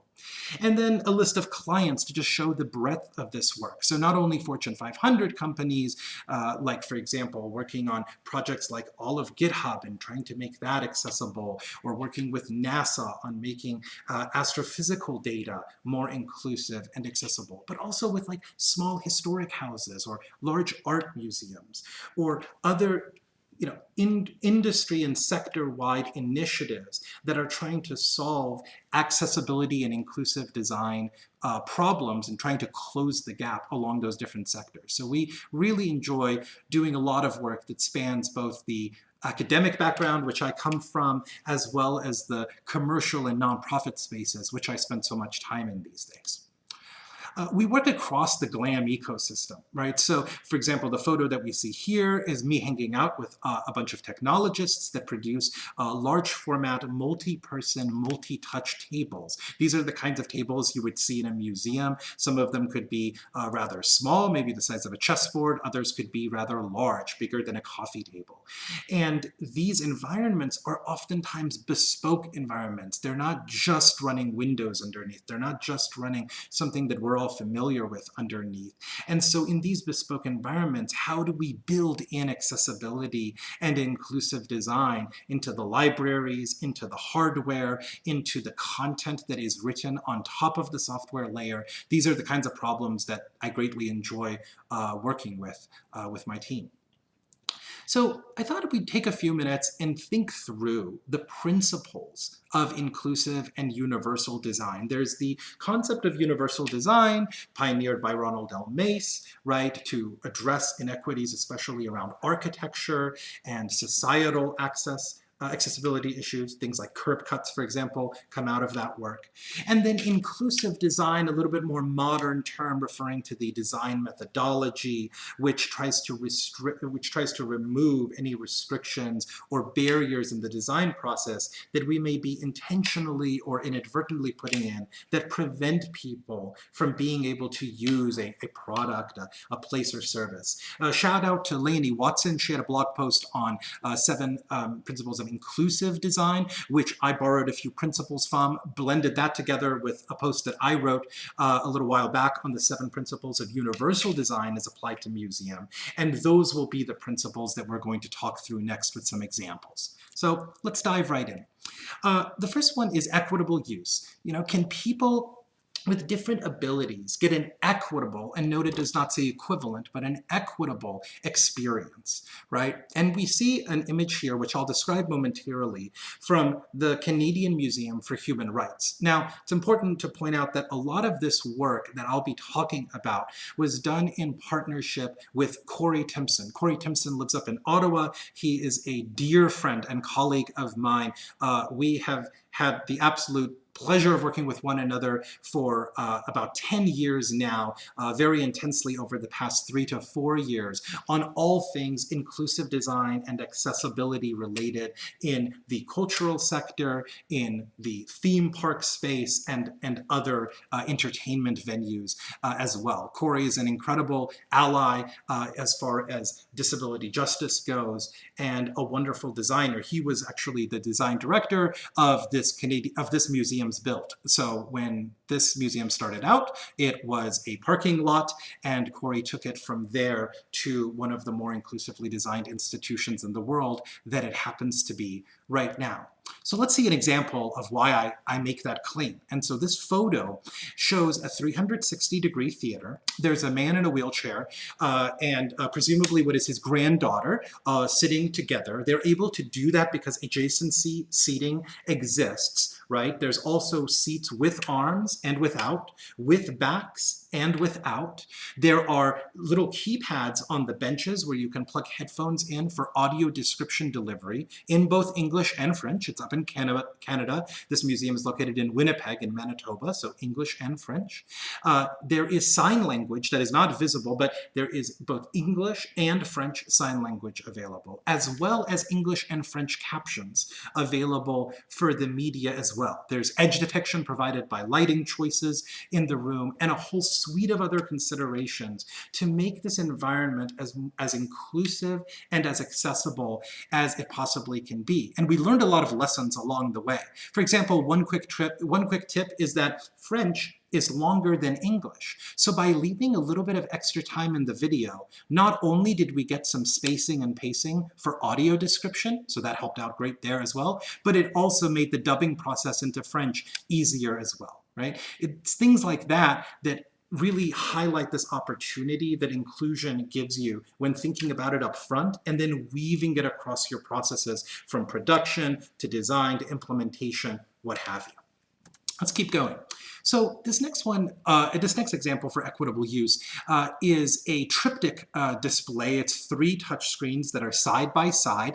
They're about 1.5 meters tall or so each, and maybe 3/4 of a meter to a meter wide. So about, say 4 or 5 feet tall by about 3 feet wide. And there's 3 of them side by side. So think of them as giant touchscreen displays. You walk up to it. How do you use that if you can't see? Right? So there's a button that you can press that will enable a screen reading mode. There is a headphone jack. There's a braille label giving you instructions on this. And when you do that, it enables essentially a bespoke screen reader that was built in to this exhibition. And as a consequence, as you're swiping, which uses very much the design gesture language from the iPhone, you are able to hear what elements you're on the screen, what artworks you may be focused on. You can double tap them to learn more about them because there's visual descriptions written for those artworks. Not only one visual description, but a short visual description and a long visual description to, again, give an equitable experience to allow someone who's unable to see these artworks to skim the ones that they may find of interest and then to drill down exactly like someone who may be able to see can do to learn more about that artwork, either through detailed viewing, if you're able to see, or by listening to the additional content. These visual descriptions are not only available, though, for persons who can't see or for persons using the headphone. When you hit that accessibility button, it also displays a window of text on the screen, which is what the screen reader is saying. Now, the honest truth behind that is that was a debug window. We actually had that in there to help the developers and myself debug what the screen reader was saying during development, that sort of thing. We were going to take it out before we put it into production. The reason we formalized it and kept it in was because as we were testing, we found that different audiences, especially some audiences on the spectrum, for example, found that to be really helpful. They were like, oh, that's an interesting description of that image, and I didn't notice that thing that was just said. That's really cool. And so we left that in. It was just this wonderful example of those affordances that we oftentimes think are specific for one audience. They may be critical for that audience, like curve cuts are critical perhaps for someone using a wheelchair or with any type of mobility difference, but they're augmentative or helpful for absolutely all audiences. For example, like somebody skateboarding or parents with a stroller. And so similarly here, we found that visual descriptions are actually helpful to many folks, not just those who are unable to see. So this next principle is giving control, right? Can people access and interact with your content in their preferred way? Now, this is important because it really has at its heart this idea of agency, this idea of choice. So often, especially as someone with a disability, you are presented an accessible thing, let's say, like something that has been, quote, made accessible, end quote. And that's fine, but it's really kind of suboptimal, right? It doesn't really honor choices about speech rate or volume or modality. Maybe you're someone who prefers Braille over speech or sign language over captions. And so we want to make sure that we're honoring the preferences of the visitor, of the user, not just designing for them, but instead with them. Right? And so what we see here is a photo. It is of the Universal Keypad, or UKP for short. This is from Canadian Museum for Human Rights, but has also been used on other projects we've worked on. I'll describe the keypad. So imagine on the right that it is a D-pad from a game controller, a direction pad. You've got up, down, left, and right. You've also got a center select key. Think of that as like enter on your keyboard. You've got back, home, and help buttons. Right? So you can always go back in an interface, always return to the home screen, and always ask for help, context-sensitive help, because we don't want users feeling confused or lost at any given point in the process. We want to make this as friendly as possible, not only for experts, but for novices as well, for newcomers as well. On the left-hand side of the keypad, we've got zoom in and out buttons, volume up and down buttons, and an audio description button, a button that changes the audio source from screen reading and text-to-speech and things like that to augmented audio for somebody who may prefer a little extra volume from a video or from an interactive. Now, this keypad exists not because we couldn't make touchscreens accessible. I think all of us are familiar with various efforts in that space, the most notable, of course, being the work that Apple has done on iOS with respect to a gesture-driven screen reader. However, this was early days, right? This was around 2010 or so when a lot of these things were going into design before the museum was built. So that wasn't as comfortable, as known, as ubiquitous then.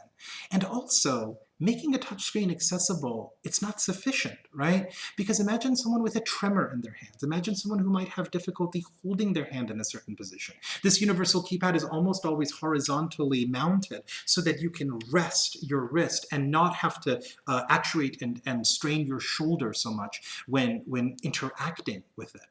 The keys are rubberized to make them easy to hit, even if you don't hit it exactly right on board, right? It was prototyped and tested with inclusive design experts and members of the Canadian population that identify as having various differences of abilities. And so we really tried to walk the talk here on, yes, we can make a touchscreen accessible, but can we provide a rich set of alternative modalities for when that might not be sufficient? This, you don't see this here in this photo, but just as an anecdote, in the museum, whenever there's a tactile floor marker on the floor that you can feel with your cane or with your feet, you know you can always reach out, and one of these will be nearby. Not only will it be this keypad that I just described, but there'll be a headphone jack, which I'll talk about later on. There will be Bluetooth available so that you can use your phone to access even more information if that's how you prefer to access that information.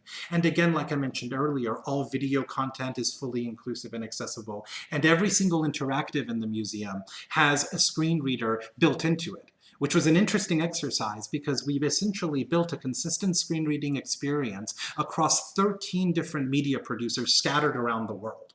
And so this was a wonderful project of essentially taking the concepts of accessibility and inclusive design, splitting it across a lot of disparate teams, and seeing if we could deliver a cohesive and inclusive experience for the visitor so that they are spending their time concentrating on the material, concentrating on the content, spending that cognitive energy on the stuff that matters, not learning how to use yet another system. You learn it once, it's applicable throughout the entire experience, throughout the entire museum. And that to me is one of the biggest wins. And just a major shout out again to Corey Timpson for having the foresight to make all of that happen. Number 3, making things easy. Right? Is your content intuitive? Is it consistent and easy to access? These are easy things to say, but sometimes harder to do, right?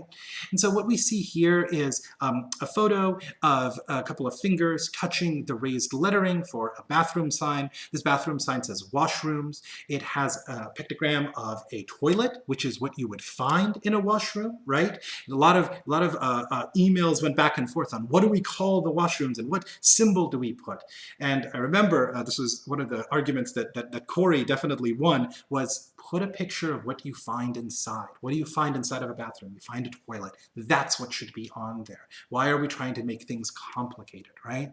The lettering is both in English and French, raised in English and French, Braille in English and French, pictograms similarly so, depicting a changing table, the universal handicap symbol, not terminology we might want to use today, but it is the name of the icon. And so all of that makes it so that even if you don't speak English or French for that matter, you can use the visual design language to know what's there. You can use tactility to know what's there. Wayfinding affordances in the app and elsewhere also let you know what's there. So all of these can work together to make this content intuitive and easy to access. Number 4. Context matters, right? Can people interact with your content in a dynamic environment? Museums especially can be bright one day, dark the next, or even throughout a day, very loud one day, very quiet the next. So these are dynamic environments. How do we account for that? Right? One of the examples we see here is from a performance venue. So this is Mamma Mia at the London Theatre, and we see a young boy and girl who are wearing noise filtering. They're not noise cancellation headphones, but they're filtering particular frequencies, right? Especially helpful for, again, certain folks who might be bothered by or incredibly disturbed by a particular sound or a particular frequency. So these are incredibly helpful. This is during a relaxed performance. So in this terminology, what that means is that there's an understanding between the actors and the people putting on the show and the staff and the audience members that if a pregnant woman needs to go to the bathroom 30 times, that's fine. If the house lights need to stay on, that's fine. If somebody needs to fidget in their seat, that's fine. Right? That taking care of their bodies is taking care of all of us. And this idea of compassion and care at the heart of what is sometimes an incredibly uncomfortable experience because of these rigid societal rules we put around performance. This is a concept that I feel pretty passionate about, and it honestly works incredibly well. People think, oh, it's going to be chaotic and you're not able to enjoy the show. And honestly, nothing can be further from the truth. I've had incredible and very enjoyable experiences at relaxed performances, and I encourage many theater venues to explore this. Number 5, tolerance for error, right?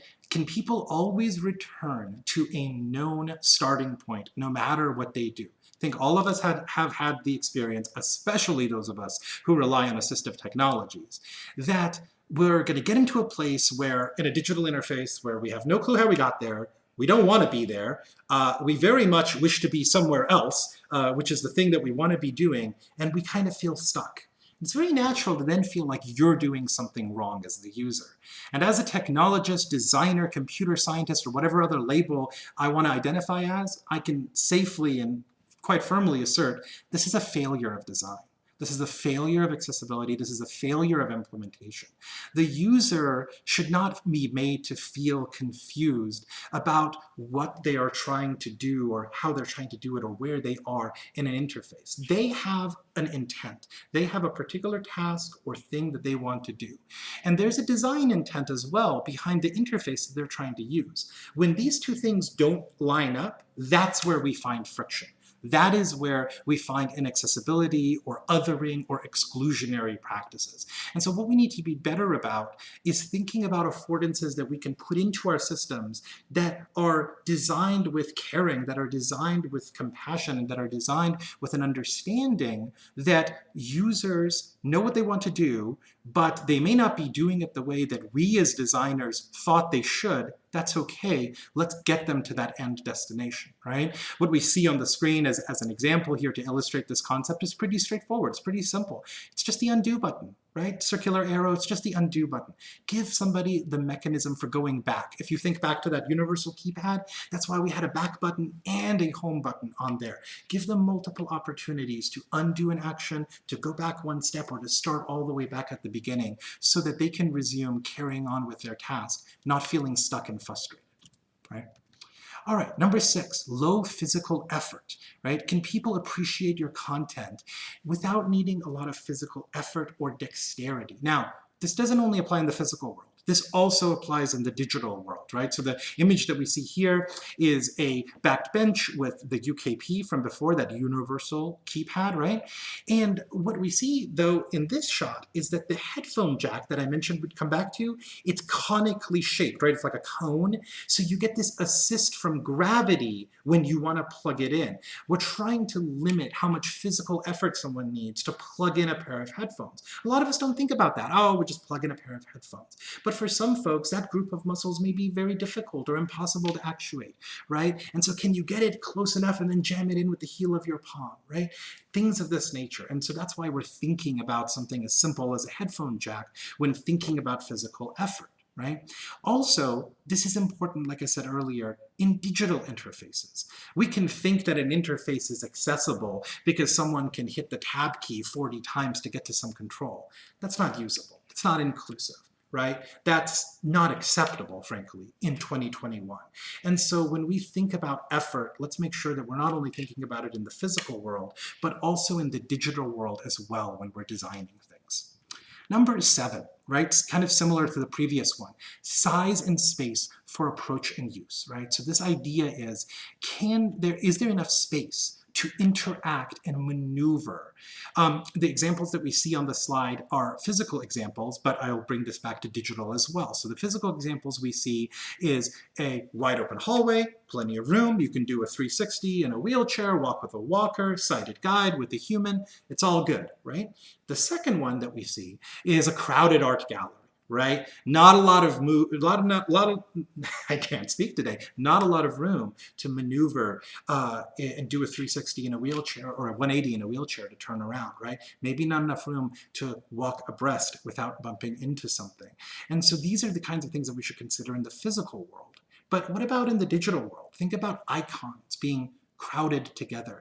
Think about form fields being bunched up against one another, or text that doesn't have enough breathing room to allow you to let your eyes settle on it, right? And similarly in oral interfaces and in Braille tactile maps, all of these things around size and spacing and approach, they all matter because it is the design language that we are using to allow someone to have access to something, right? So we want to be cognizant of those considerations when designing things, whether it's in the physical world or in the digital world.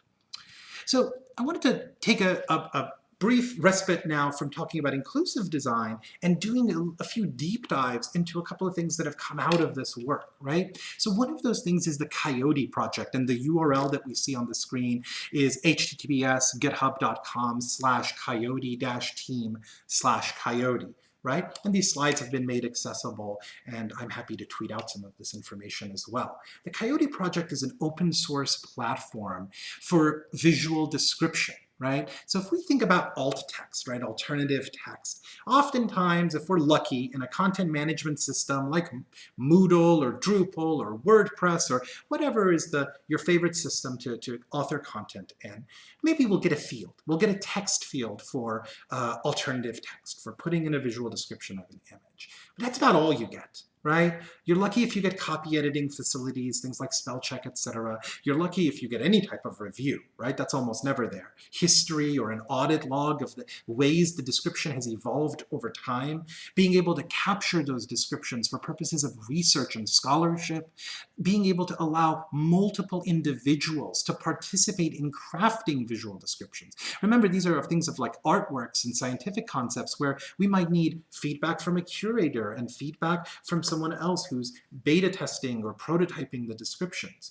We might want short descriptions and long descriptions, right?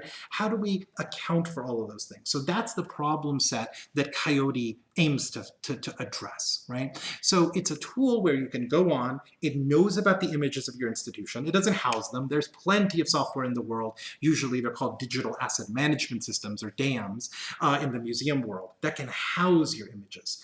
But what it does is it's a repository for your visual descriptions. It can link them against various forms of canonical IDs. There's a RESTful API for those of you who that matters to. It's something I'm really proud of in this project.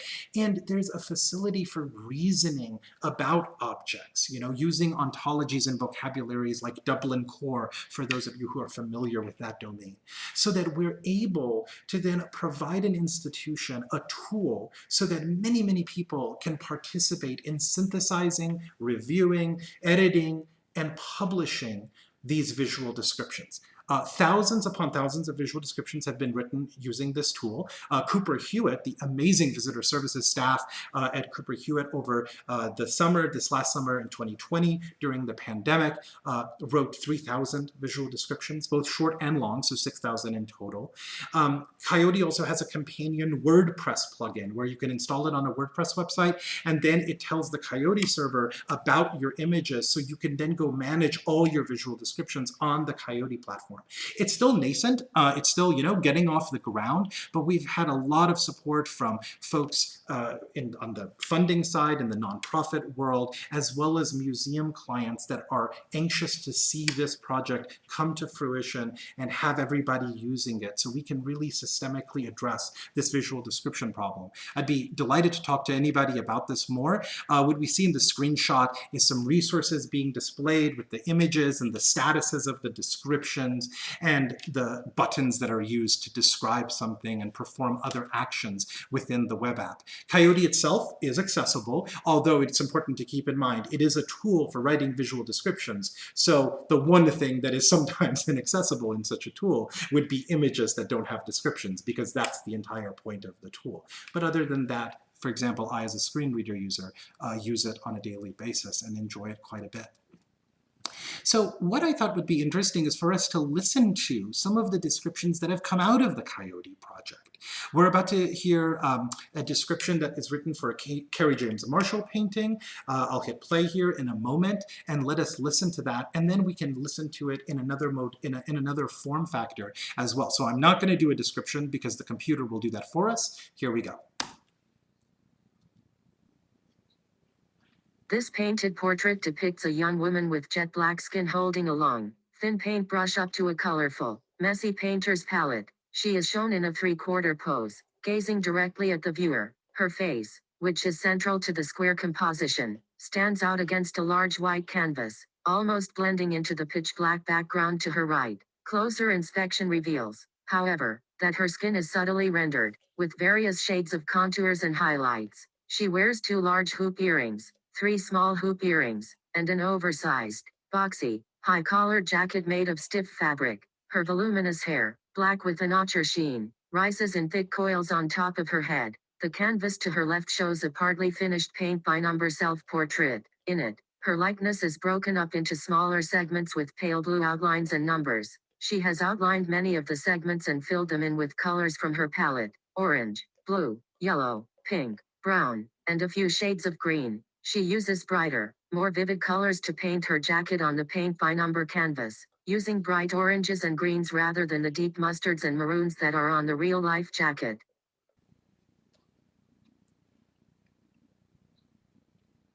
Now, I think that description is really cool, not only because it's just a wonderful description of an artwork, and it's an incredible artwork by a wonderful painter, but also because these descriptions, in my opinion, themselves have an artistic element to them, have an element to them that it borders on interpretation from time to time, but is really trying to convey through words and through text those things that are apparent visually.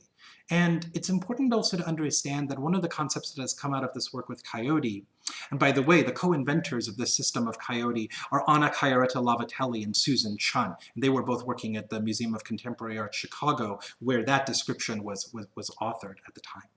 And these descriptions also have a way of eliciting this sort of emotional connection, but there can be more than one of them, right? This concept of multiplicity of voices.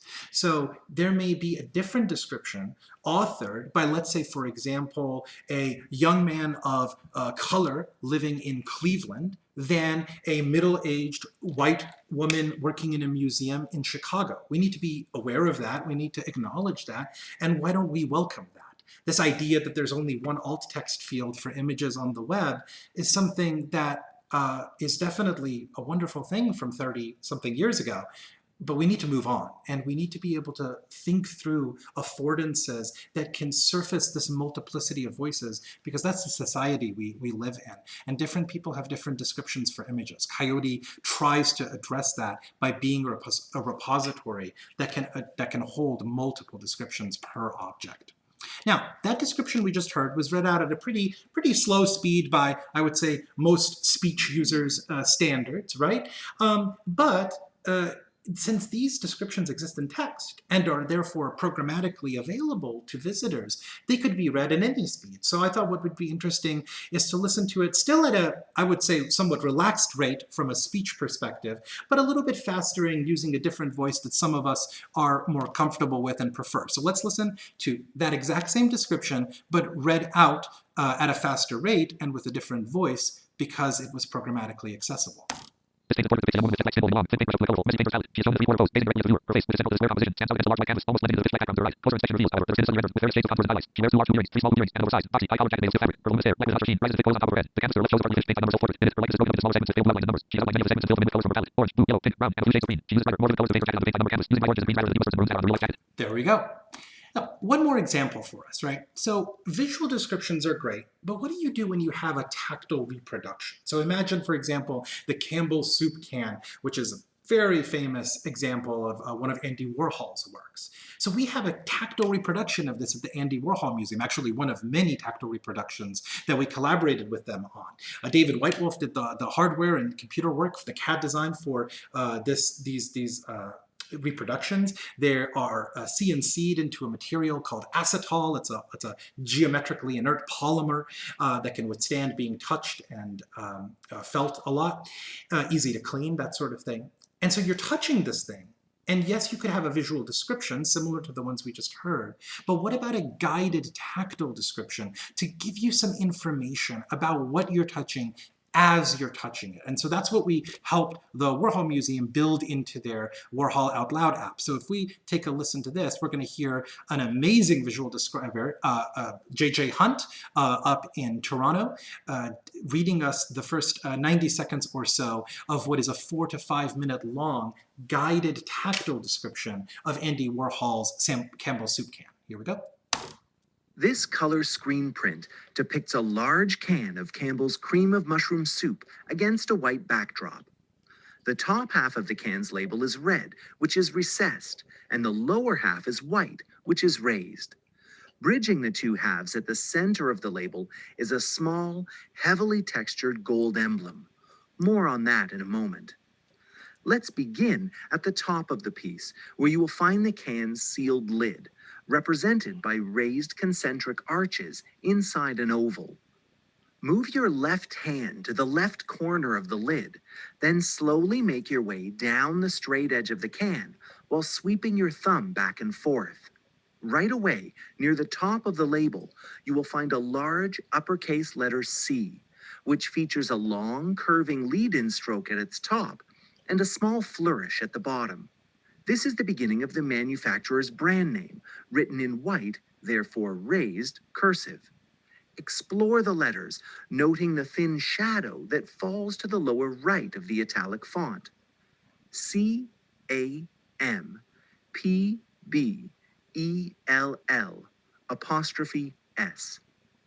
You might have noticed the unusual lowercase e, which in this font resembles a backwards number 3.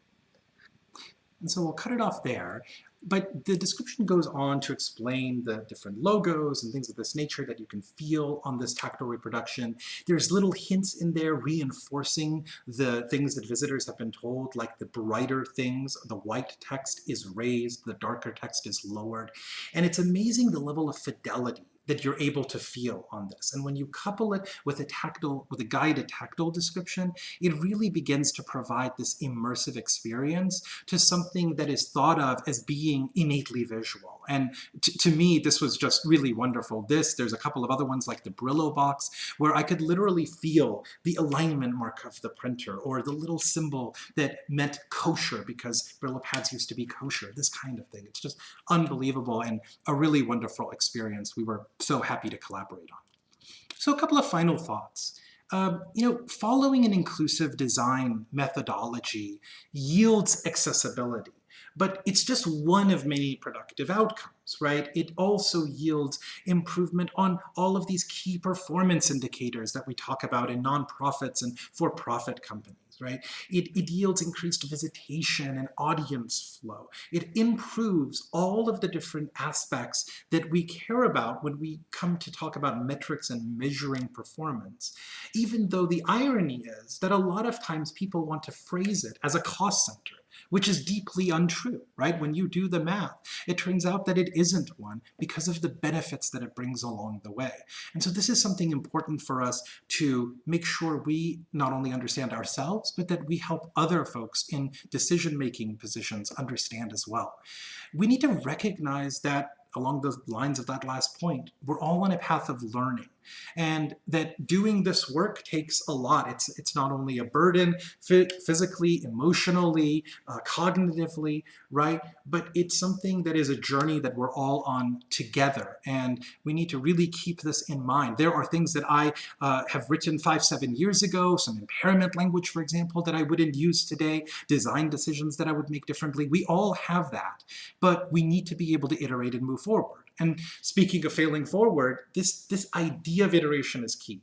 Not only learning from our mistakes, not only naming them and providing the opportunity for us to talk about them openly and honestly with one another, but then encouraging each other to do better the next time, to learn from what we've learned so that others can make different mistakes, so that we can all work together to make the world incrementally better as we move forward, right, collaboratively.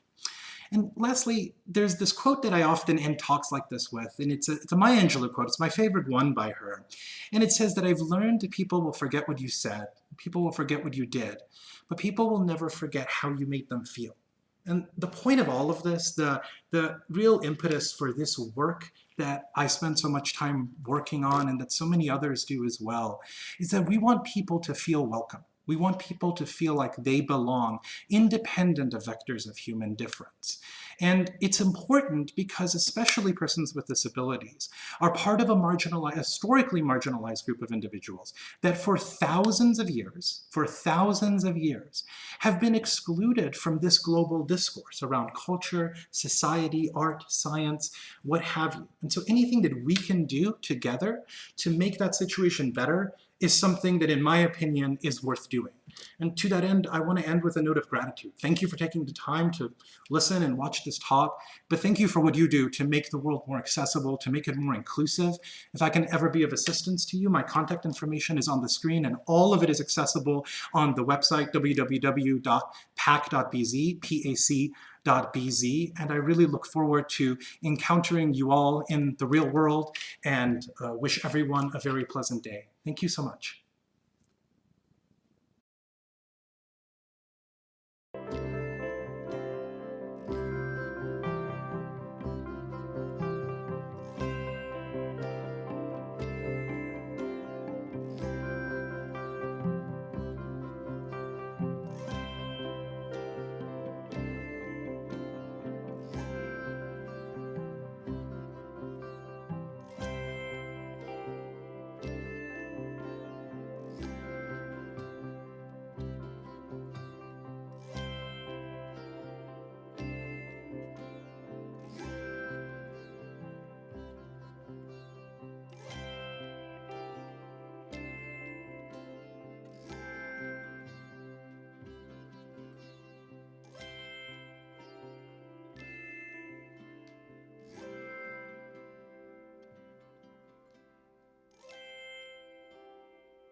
Hi everyone, welcome to my Future Date conference session titled The Wonderful Thing About Tiggers.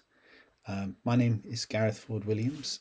Some of you may know me already. I've been around in the accessibility world for quite a while, for about 16 or so years.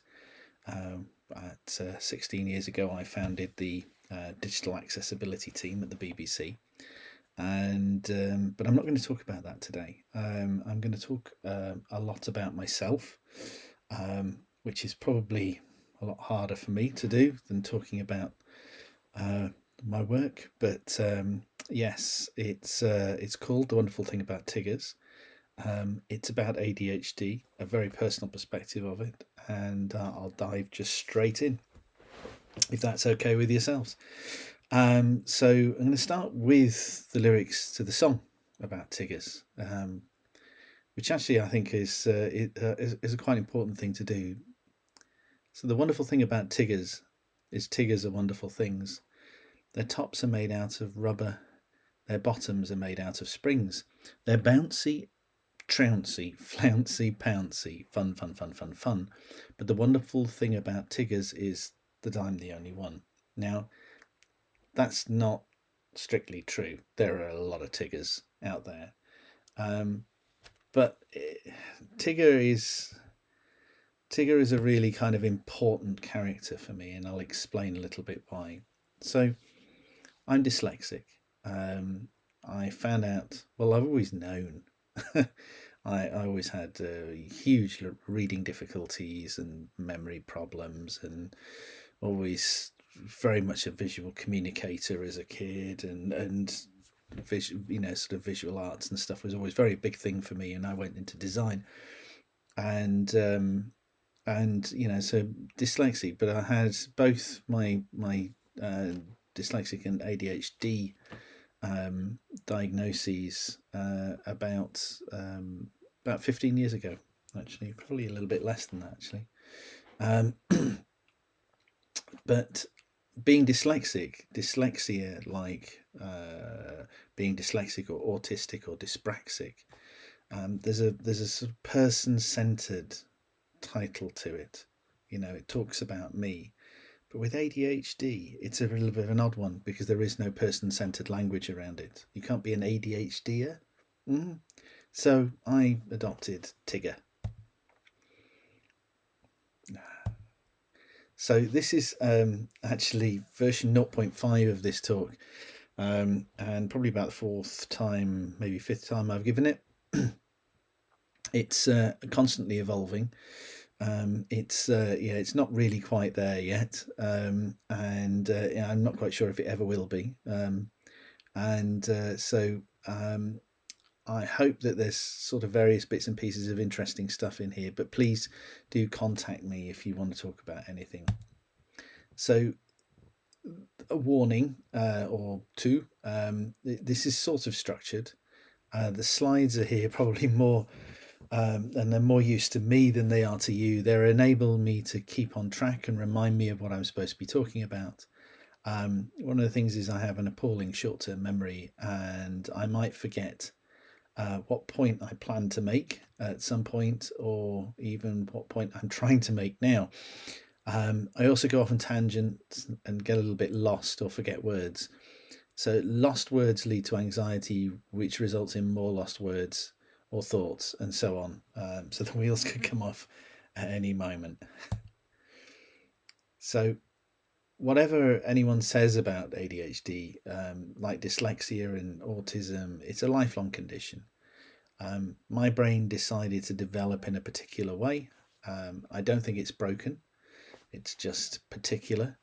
But it has been rather particular when it comes to my frontal lobes and basal ganglia. I don't know why I always want to do that with basal ganglia. It means, as an outcome, I'm more impulsive, more anxious. I have a multi-track narrative with lots of tracks playing different songs all at the same time in my head, which is what my stream of thoughts feel like. I also have dyslexia, which is a developmental condition as well of the brain, but it's of the audio center, which I believe is back here somewhere. So when I hear words, because it's dyslexia is an audio condition. I can't translate. I read words. When we read words, we translate what we see into sounds, and then we translate the sounds into meaning. And somewhere where that sounds into meaning bit, something's gets lost in translation. So, how many people have ADHD? Well, it's an interesting one when you start looking at the statistics, because no one is entirely sure. We're not entirely sure because masking has only happened relatively. Screening. So this is when I substitute words in. So screening is quite a relatively new thing. I mean, screening for any cognitive condition is relatively new. I mean, I unsurprisingly left school before 1989, and before 1989 there was no screening at all of any form. One of the things that does mess up the statistics, though, is that adults, the older we get, the better we become at masking, and often diagnosis is centered on the way that symptoms present rather than any analysis of the condition itself. So masking can give a false positive or false negative, depending on the way you want to look at it. So there are often statistics knocking around 5% of children. That another one of the big problems with the way it's diagnosed is that the diagnosis criteria is all about the way that ADHD manifests in boys, and so lots of girls slip through the net. This seems to drop to 3% in adults, which probably is down to the masking. But then again, there's this extraordinary, interesting figure I found quite recently, and there'd been a couple of few years ago, there had been a couple of prisons in the UK where they'd done a complete mass screening, and roughly 30% of both the populations of those prisons, and probably you could extrapolate out to the prison population in the UK from that, but has ADHD. It's another one fabulous statistic that I came across from the NHS is that having ADHD, you're 40% more chance of dying before the age of 40. I sort of found that quite disturbing at first, and I wondered whether that was to do with depression or anxiety, and and people, making bad decisions and sad decisions, and whether it was anything to do with that. And actually, it seems to be more like people falling out of trees, on not looking where they're going. Seems to be the thing. It's mostly accidental causes of death. So, little focus. I have, let's talk about, let's go through some of the things that probably describe the Tigger in me. So I'm hyperactive. Hyperactive was the thing I was called as a kid, and for many, many years, because I don't think the label ADHD had been invented in the 1970s. I'm not sure if it was around by then, but I was, from about the age of 3, labelled as a hyperactive child. Compulsive, very much. It's, often actions and thoughts are not necessarily aligned. Distracted very, very, very easily and continuously. Often set out to do one task and end up doing 3 others and forgetting what the original task was. Very reactive to things. No filter. Actually, the older I've got, the better my filter has become, but it also depends on how hyper I am. So if I'm hyperactive and really going through, because it does go in sort of waves, the filter can disappear quite quickly. Short-term memory loss, which is apparently very common amongst a lot of people with ADHD and dyslexia. Little choice of focus. Now I can focus, but what I end up focusing on isn't necessarily what I want to focus on, or at least not what my conscious brain wants to focus on. I seem to miss out on an enormous amount of social cues. Not quite sure where it is, but I don't seem to be able to join the dots very well.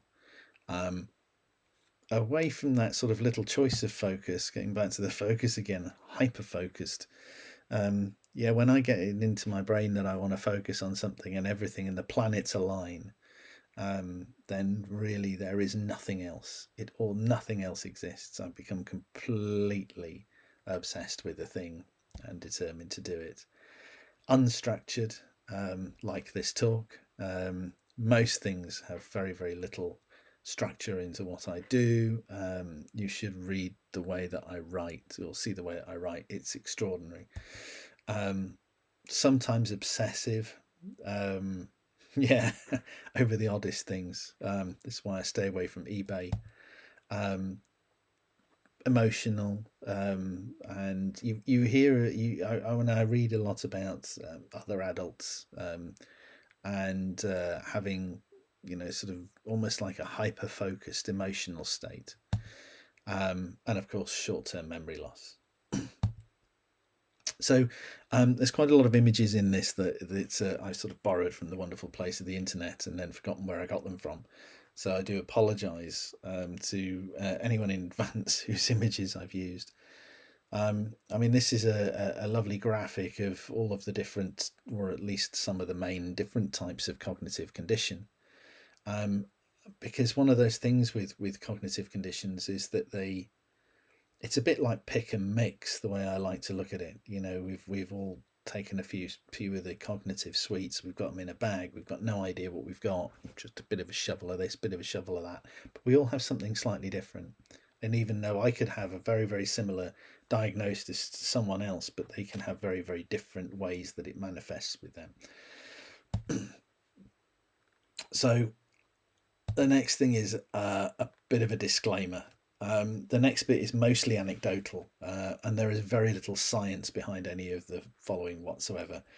I really should have made this disclaimer at the beginning, but it kind of ended up sitting here after the first time I gave it, and I haven't got around to moving it yet, as I keep forgetting to do it. So the rest of this is about me,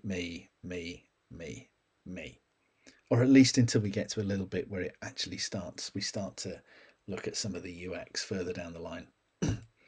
So I don't speak for everyone with ADHD. This is my perspective, and trying to explain what it's like in my head on an average day is a bit like this image, where it's just lots of different little squares with loads of different little statements. But I've heard it described, and I really like this description. It's like having lots of TVs switched on in your head, like a big television wall. No choice of the channels. The volume and brightness are on full, and somebody else is the remote control and keeps changing everything. So you don't know what you're supposed to be focusing on. Nothing seems to be related. It's really, really tough. I also spend a lot of time writing on myself, because I lose things very, very easily. And if something pops in my head and I think that's quite an important thought, or something that should trigger a thought later on when I've got some time and I want to think about it, I will write on me, because generally I can't lose parts of me, or at least I don't want to. So this is just an image of, for some reason, I come up with the idea of reverse engineering dark patterns, and I still have no idea what I was thinking at the time I wrote that, but one day that will pop back in my head. I can't always plan when the additional thoughts come back, but they're usually at 4 o'clock in the morning, months later. So I have very little plans in life, and on my day-to-day basis, I try and make a lot of lists, and then I lose the lists, and then I make lists of lists, and lists of places to look for when I've lost lists, and generally it's about, like, getting up and spinning a wheel and just seeing how the day is going to go. And it's a lot of this can depend on my emotional state on the day. I find that generally however I wake up is however things carry on for the rest of the day. And if it's not good, then there's only one thing it's going to land on, and it's not good. And I do try and manage anxiety. It's an interesting one. There's so many adults with ADHD talk about their anxiety. It's not depression. It's borderline meltdown at times, and it is a tough thing to do. But I find all sorts of things do help me. This is my which I've gone and left in the other room, and I should have brought it in with me. This is my favourite fidget stone. If you can't see it, it's like a sort of smooth kidney-shaped pebble. I have one of my things I love is stones with naturally occurring holes, and this hole has probably been it's been drilled through by another smaller stone whooshing around in where it's been trapped in water, in fast flowing water. So I found this on a beach, absolutely love it. It's a brilliant fidget cube. So as I've said, how my brain works, it's either utterly obsessed or completely uninterested, and it's really, really hard. It's to switch between them, and whichever way it decides to switch is the way we are today. I often think that I can multitask. I think multitasking, I've got a theory that people who are brilliant at multitasking can multitask related things. There must be a way that they balance the two things in together, whether it's a physical action of relation or a conceptual relation. And a friend of mine sent me that picture, and he's just superimposed my head on a speedway bike rider who's coming off and he's stuck a large sausage sandwich in my hand and put warning, bikes and sausage butties don't mix, which kind of pretty much sums up when things go wrong. I rarely finish anything, and usually I actually finish that sentence for the first time I've ever done that, but the slide says I rarely finish anything. There's so many projects that I do that have remained half finished, and to get them over the line is really, really hard. I'm very much a divergent thinker rather than a convergent thinker, and that was, people point this out. I work with better at asking questions than answering them, and if I do finish things, as far as I'm concerned, it's up to an adequate standard, but don't store any marbles on any of the shelves that I put up. Very compulsive. When the sign in the museum says do not touch, I really want to touch. It's really bad. I'm much better as a kid. I'd have just been straight in. You wouldn't even thought about the consequences or why not. And these days I've got a much better dialogue going on in my head than I used to. And those impulsions are there. I love this little cartoon I found on the internet where a boy's coming in saying, "Are you winning, Dad?" And he says, "No, son, pack your suitcase. I lost the house," because he's just lost it online, probably on the stock market. There are moments, these odd moments that I sometimes have when I find things that they're zoning out moments that happen quite a lot. This is actually a line I once said was, "I'm sorry I'm late, I've just spent the last hour staring at a wall." And I remember that it was a really good wall. It was an excellent wall. It wasn't this wall. This is quite a good wall as well. It was just a picture of a wall that I found. I've got nothing against this wall. I'm sure it's a very fine wall, but it wasn't as quite the type of good that I was looking for. But it was just a very, very interesting wall, and I find certain things I can kind of lost in quite easily as a massive distraction. As I said, it's the divergent, creating choices, creating questions, is something that I find. That's how my brain works. I'm more of a deconstructor, a subverter, a strategist, a divergent thinker, an empath. I'm certainly no project manager. when it comes to. But I love working with project managers, and I find people who are very convergent, who are very, I like to understand what the questions are before I try and answer them.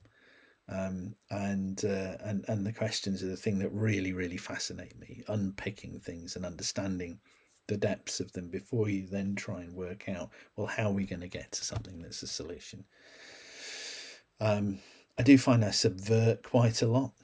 If someone tells me that there are certain rules around things, I have a tendency of going off and trying to find another one. I do love this picture of a jigsaw, because this pretty much is about how patient I can get with a jigsaw, where they've taken all the pieces and shaped them into the shape of a horse, rather than putting them together to make the picture of the horse. To me, I think that's fairly valid as far as I'm concerned. It's good enough. It's a horse. It's going to work. There's a clinical psychologist called Jonathan Williams, who has a wonderful theory about ADHD, and that's that we're the minesweepers of life. And this is an illustration I found of, I suppose, these probably early man, and we're out on the plains. There could be Neanderthals, I don't know, but most of them are gathered around a campfire. Family is there, and there's lots of wild beasts in the background, and there's two hunters looking out towards what look like some lions, and they're asking, because this might be the first time they've got to this place, are lions friendly? I mean, if you've never seen a lion before, it's probably one of the first things you'd ask. And then someone in the group says, "Where's Gareth?" And then there he is. He's over there being eaten by the lions, because Gareth didn't bother to actually ask. Gareth didn't bother to debate whether lions are friendly and how we should find out whether the lions are friendly. The lions are busy nomming Gareth, because Gareth went up and asked them. This Minesweepers of Life is a fascinating one, because he's just said this is really useful, because we find out that lions are not friendly. We find out that berries are poisonous. We find out that dancing whilst climbing a tree is a bad thing to do, because some of us are more genetically inclined to not think things through and just have a go. We're more impulsive, and yeah, and that's it. And I think it's whether it's valid or not. I do quite like the concept of cognitive conditions giving evolutionary advantage. So what has anything to do with accessibility? So what follows, I hope, is some useful stuff. So cognitive design is about usability. Cognitive design is about usability from a neuroscientific perspective, and cognitive accessibility is about barriers faced by people who are neurodivergent. There's a Venn diagram. There's a Tigger diagram somewhere in the middle of all of this, and at the moment I'm trying to work through some of this. One of the jobs I'm doing at the minute for myself is I'm taking the Nielsen-Norman Group's heuristics, which are still a very, very valid resource. But one thing that always struck me is that they were written from a very neurotypical perspective. They cover the 80% of the public that they were written about, but somewhere in the middle there's a different truth. There's a lens to it that's missing. I've just gone off on one there slightly. So I'll put my Twitter. Why have I put my Twitter in the middle of it? Anyway, I'm going to talk a little bit about the don'ts when it comes to ADHD. Now, this is a slide which is just red. Now, this represents quite a few things for me, but it's the whole thing around stimulation. When I was a kid, very, very young, probably about 4, my mother decided that I should have a nice bright orange with black and white stripes bedroom.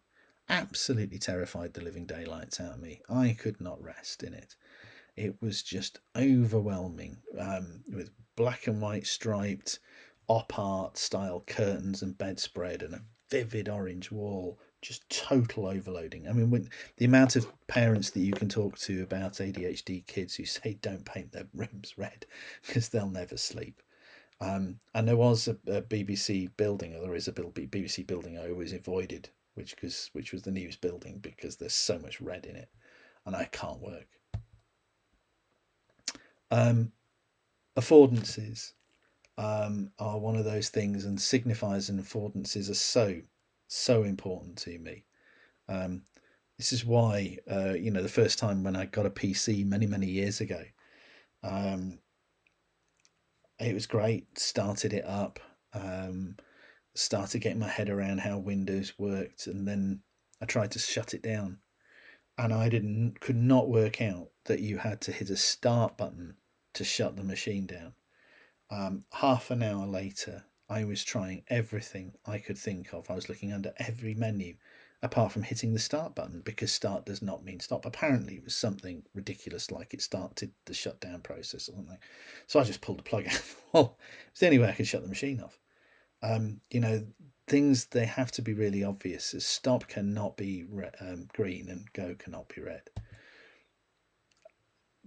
Literal instructions. If there's a box and it says name, then I want it to know that it's my name, not the name of something else or somebody else's name, or just a name.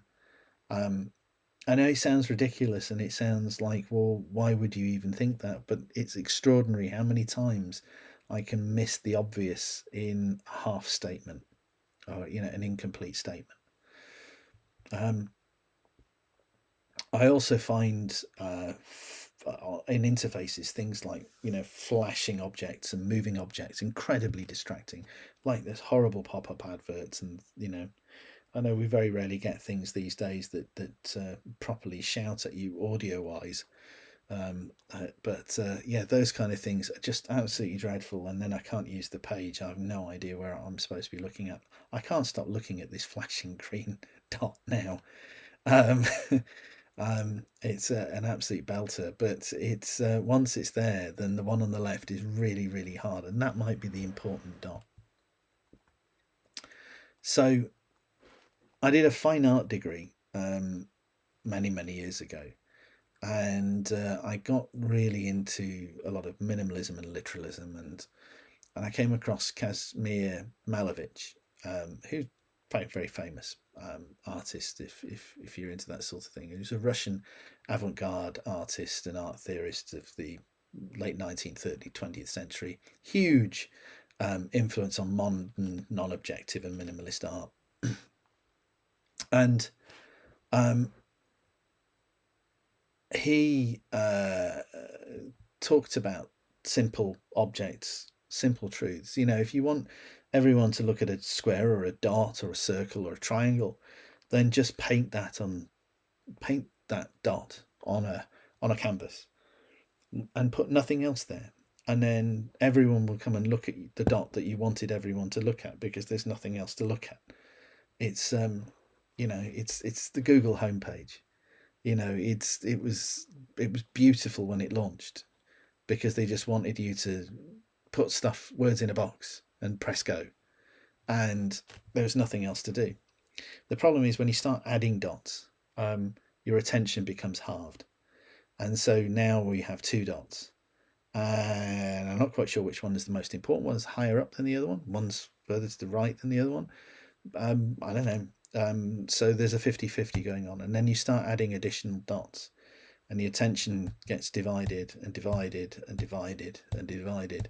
And the more dots that you add to your interface, the more complexity there is, the harder it is to start remembering where the original dot was. And it's very difficult by now. So we've moved all the way from Google with the single dot now to the 15 years ago, I'm not quite sure what it looks like these days, but the Yahoo homepage, where I'd go and there'd be 250 links and banners and all sorts of stuff, and I had no idea what I was supposed to do, where I was supposed to go, how I was supposed to use this. And yet, functionally, it did a really similar thing. It was about discovery. It just tried to give you all the options. That's why I hate really big menus in restaurants. I'd like to know what's for tea tonight, and I'll have that and be very, very happy with it. So I need to introduce you to a theory I came across. Well, I watched a wonderful YouTube video by Robert Humans from YouTube. And he was if you get to find it on YouTube, it's great. UX Live 2018, the key principles of cognitive design. The talk introduced me to the perceptual psychologist, Dr. Anne Treisman, who studied human perception. She discovered the pop-out effect. The pop-out effect says any search task is made easier if there is something unique about the target, something that will pop out of the display. The more unique the target is, the more it pops out. So, I'll skip forward. So if you want the target is the green square, we'll move to the next slide now, on the right one. When you have a look at it, there are green dots, there are red squares, and there is a single green square. It takes a moment because the visual clutter. It takes a moment because the similarities in colour or the similarities in shape. But you do get to find it. So if we try and do that again now, and let's make it simpler, and let's see if it's easier. And so now, because we've just done it all the same colour, and it's now only a choice of shape, not shape or colour, it suddenly becomes a little easier, maybe. I find this easier, to be honest, because I'm looking for a single thing that's different. Now let's try it again, but differently, and let's see if it makes any difference. So now it becomes really easy because you've got one green square in a field of red dots. There's nothing that the green square has in common, although scale probably, with the red dots. And I'm sure you could draw out a few other things. It's comprised of light, it's on a screen. But no, within the design as an abstract idea, it now is very, very, very standout. And so if that is that hero thing that you want people to look at, then that is how you get them to drive it to it. If I then stuck a load of other green squares in there, it suddenly becomes problematic again. So I'm actually going to draw to the end of the talk now. I hope you found something useful and informative within that. This is purely from the earlier stuff. It's very much my own experience of ADHD. It's an unusual condition, although I don't know anything else. I don't medicate because I have medicated and I don't recognize myself when I do, and so, which I found a little bit disturbing, so I try not to do that. But it might give you some clues, and hopefully to help you go off and ask more questions and talk to other people with ADHD and other cognitive conditions to understand a little bit more about their experiences. If you do want to know more about cognitive design and accessibility, I'd highly recommend going to the checking out the Cognitive and Learning Disabilities Accessibility Task Force, COGA, the W3C. It's a fantastic group. There's some brilliant people doing wonderful research within that group. Everything they're trying to do at the moment, they're pulling together guidance that is very much evidence-based, and it's really, really excellent resource. I mean, there are other resources out there, but it's a good place to start and to start drawing some of your thoughts from. So yes, if you're still awake, thank you very much. My name is Gareth FW on Twitter if you want to come and find me, and thank you very much.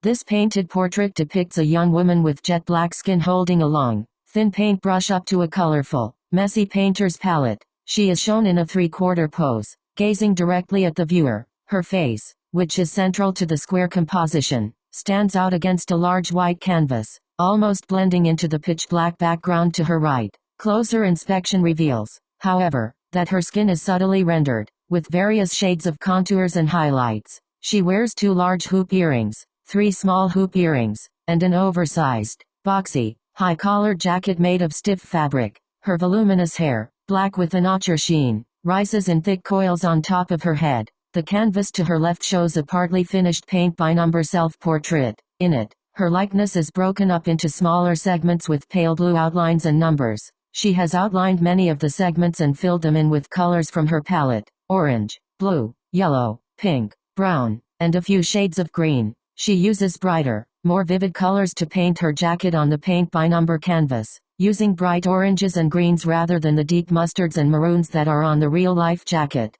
This paint is portrait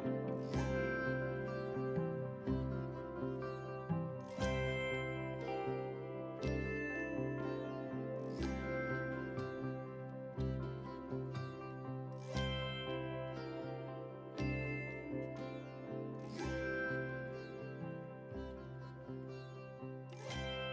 jet black symbol in long, thin paint brush up to a colorful, messy painter's palette. She is shown in a three-quarter pose,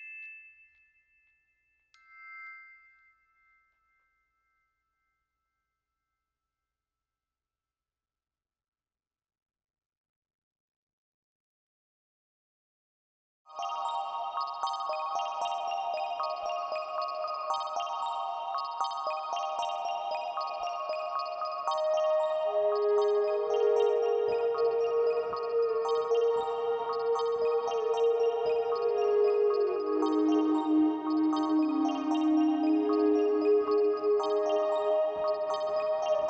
square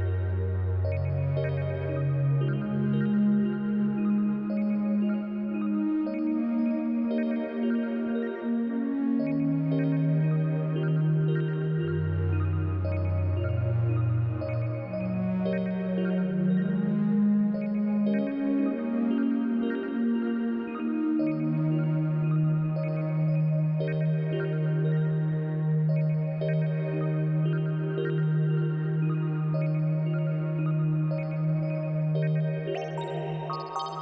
background to her right. Closer inspection reveals, however, that her skin is subtly rendered, with various shades of contours and highlights.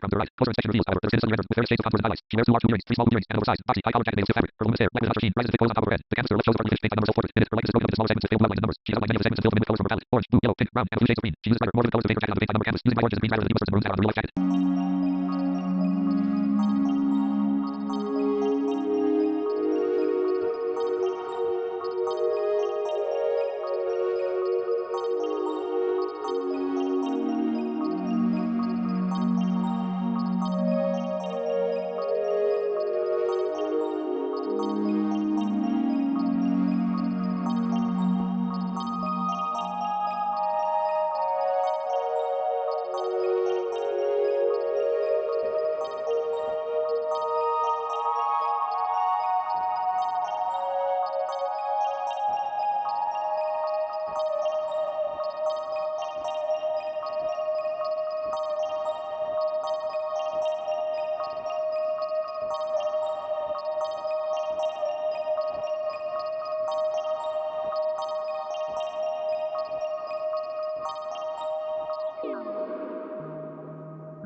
Hi, everyone. Thank you so much for joining me for this webinar today. I'm Lauren Presutti, and I am a cross-discipline practitioner of both mental health treatment and disability activism. I am a licensed psychotherapist, and I also do a lot of work in the field of disability advocacy. I was diagnosed with muscular dystrophy when I was 2 years old, and I have been using a power wheelchair since I was 5 years old. The intersection of mental health and disability is extremely important to me, and I am honored to be presenting today on disability identity development, mental health, and empowerment. We have a lot to cover, so let's dive in. It's really important to me that I first share a little more about my perspective to explain what frames my work. I recognize the complexities of disability-related subjects, and I fully respect the wide range of philosophies, belief systems, values, and theories of disability identity that exist in the world. None of these are right or wrong, because every person is allowed to contribute to disability dialogue in whatever way feels most authentic to them. Whether someone prefers person-first language, like person with a disability, or whether they prefer identity-first language, like disabled person, the way in which they choose to identify is valid, and it's really important that we respect all beliefs and all values. When we have these conversations, there's really no right or wrong way to identify. So before I discuss complex subjects today, like ableism, systemic barriers, stereotypes, identity, and mental health, I should explain the lens through which I'm examining these topics. I have always been very passionate about empowerment and resiliency, and I think those two concepts have been at the forefront of my mind throughout my entire life. Because I started using a wheelchair at such a young age, learning to adapt and navigate challenges became second nature to me. I remember as early as elementary school, growing up through the K-12 system, I realized that I had to learn how to ask for help, how to explain my needs to other people who didn't always understand me, and I had to learn how to be a strong self-advocate in order to achieve my goals. I learned at a really young age that you have to be able to speak up for yourself. I can barely move my muscles, but I have never been afraid to throw myself into mainstream life, and I think that approach allowed for a great deal of social inclusion and normalcy. But in terms of my identity growing up, I didn't really think about disability identity. I didn't really know what that was or what it meant as a marginalized status. I didn't think of myself as ever being that different from other people not using wheelchairs.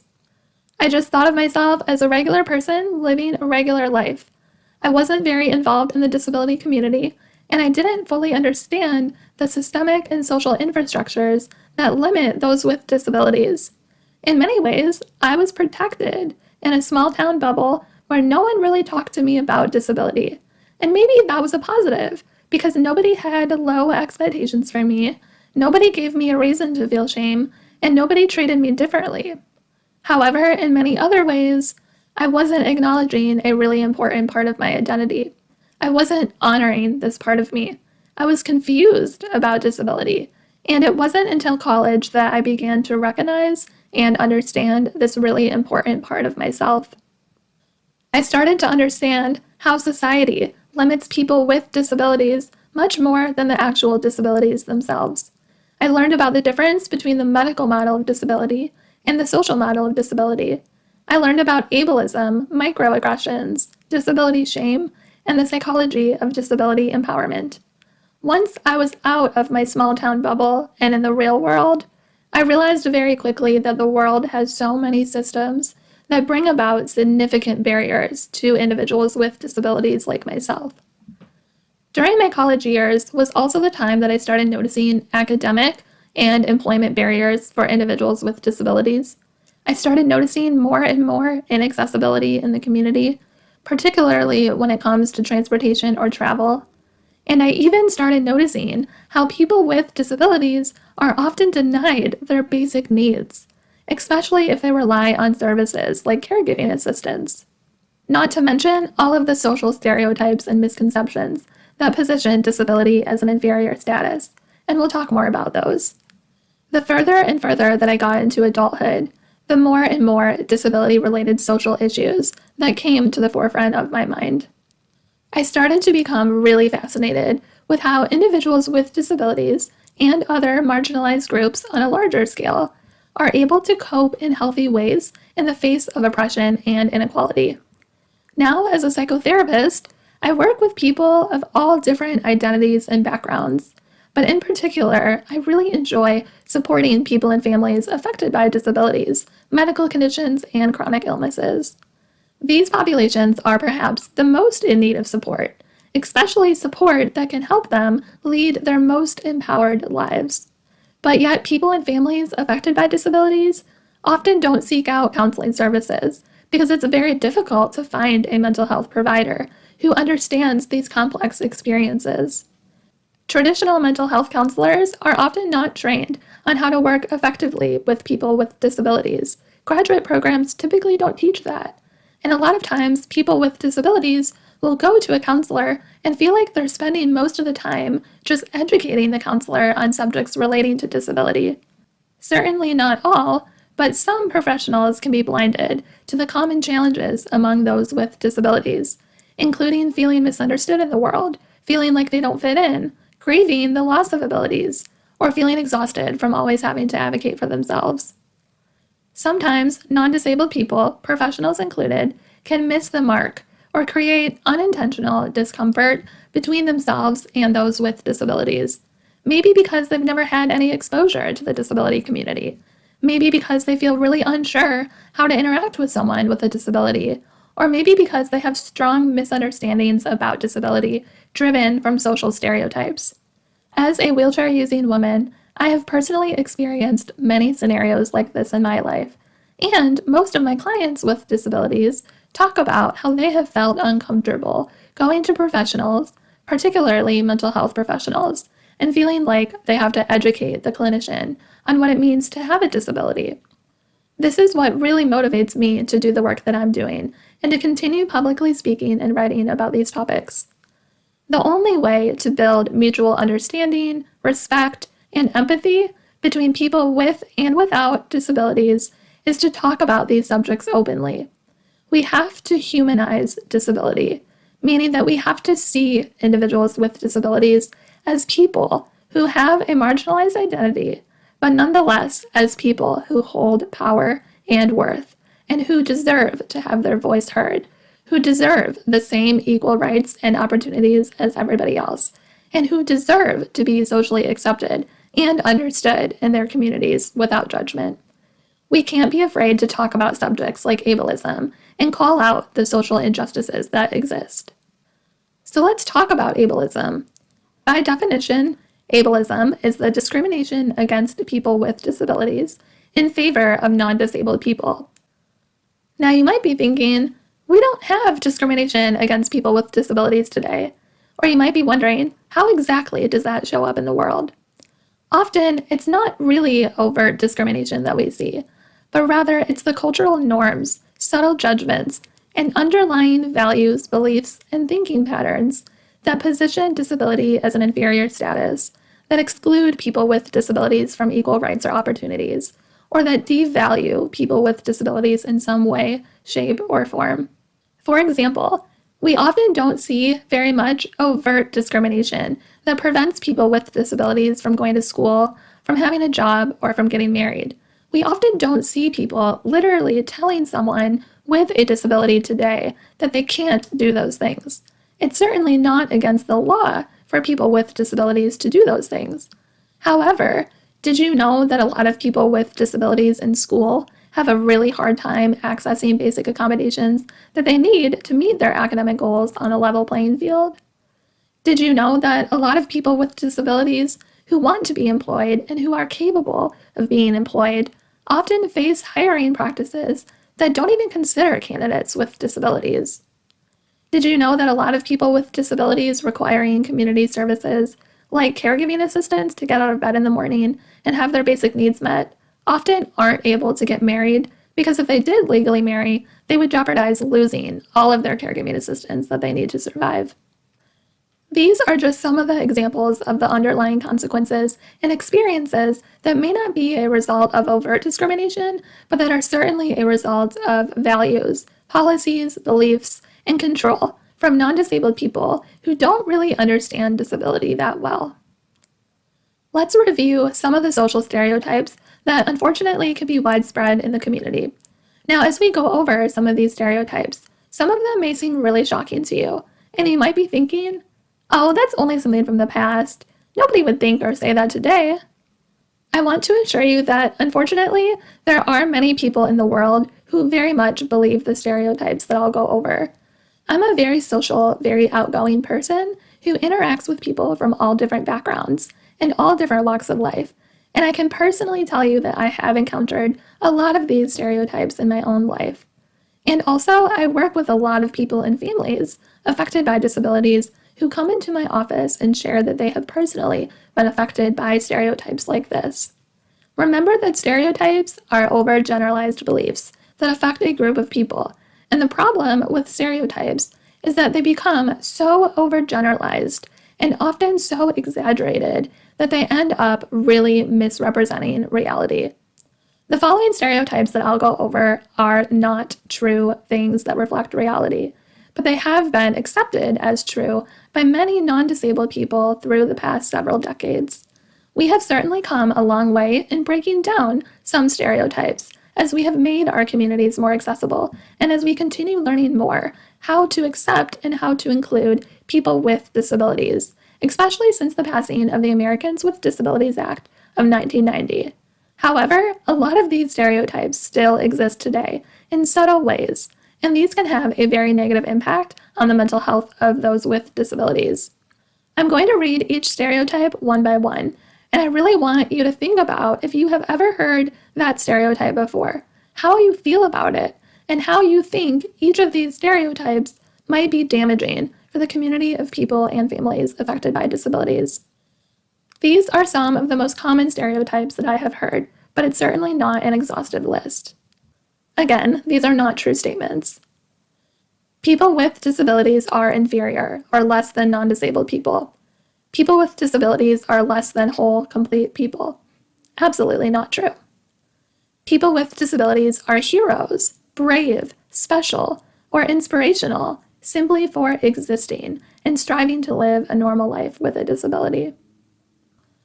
People with disabilities are constantly sad, angry, or bitter because of their disabilities. Definitely not true. The quality of life for people with disabilities is so low that they would be better off dead than living their life with a disability. People with disabilities are a burden to society. Accommodating people with disabilities is very inconvenient and not justified. People with disabilities are a drag on resources. Again, all of these statements are absolutely not true. People with disabilities want other people to pray for them. Definitely not true for everybody. People with disabilities want other people to feel sorry for them. People with disabilities do not grow into fully functional adults. People with disabilities are not sexual beings. They don't have real relationships. They cannot get married or have children. Definitely not true. If people with disabilities are in romantic relationships, they should only date other people with disabilities. If a person with a disability is dating a non-disabled person, the non-disabled person is a saint for putting up with the disabled person. Again, all of these statements are not true, and they can be really offensive. People with disabilities are not capable of doing things on their own, so we should help them all the time. People with physical disabilities also have cognitive or intellectual disabilities, so we should assume that. Again, absolutely not true. It's okay to make fun of people with disabilities if they don't hear us. No, that's not true. It's not okay. You're contributing to ableism and discrimination. You're contributing to society believing that people with disabilities are less than normal. That is not okay. People with disabilities are completely dependent on other people, such as their families or caregivers in a group home. Not true at all. Most people with disabilities are all the same. People with disabilities all identify the same way. Not true at all. People with disabilities would rather we use disability euphemisms and avoid acknowledging their disabilities. People with invisible disabilities do not have legitimate disabilities, and they don't need accommodations. Absolutely not true. People with disabilities are all chronically ill in some way. People with disabilities are consumed with managing their health all the time. People with disabilities are always very sweet-natured, cute, and innocent. People with disabilities are easily offended by non-disabled people, so they probably don't want to interact with non-disabled people. Being uncomfortable around people with disabilities means that we should shy away from them. Not true. All of these statements, again, are very not true, and these can be really hurtful and really offensive. People with disabilities should be segregated from the rest of society because it will be easier for them that way. People with disabilities don't want to be asked questions about their disability. Again, not true for everyone. People with disabilities would rather we speak to their parents or caregivers because people with disabilities won't be able to understand us. People with disabilities need to have other people make decisions for them. Not true at all. People with disabilities would rather not be invited to gatherings where they may not be able to fully participate. That's not true. The lives of people with disabilities are totally different than the lives of people without disabilities. People with and without disabilities will not be able to relate to each other at all. Not true. People with disabilities will not achieve as much as non-disabled people. People with disabilities needing caregiving assistance do not deserve to live in their own independent residences with quality caregivers provided to them. Not true at all. None of this is true, but we have systems in place that basically send those messages out to the community. People with disabilities needing accommodations in school or in the workplace should not inconvenience their teachers or employers by asking for accommodations. Definitely not true. When people with disabilities share their stories and lived experiences, they are only looking for attention and external validation. That's not true at all. When people with disabilities share their stories and lived experiences, they are trying to make non-disabled people feel guilty. Again, not true at all. So I know that a lot of these stereotypes were probably shocking to some of you that heard them, and you probably are thinking, for at least a few of them, no one would say that today. No one would say these things. But again, even if they're not saying these things overtly or explicitly, these things are the messages that many people with disabilities feel are coming from the society that we live in. Again, just to reinforce, all of these stereotypes are not true, and they have a very damaging impact on the community of people and families affected by disabilities.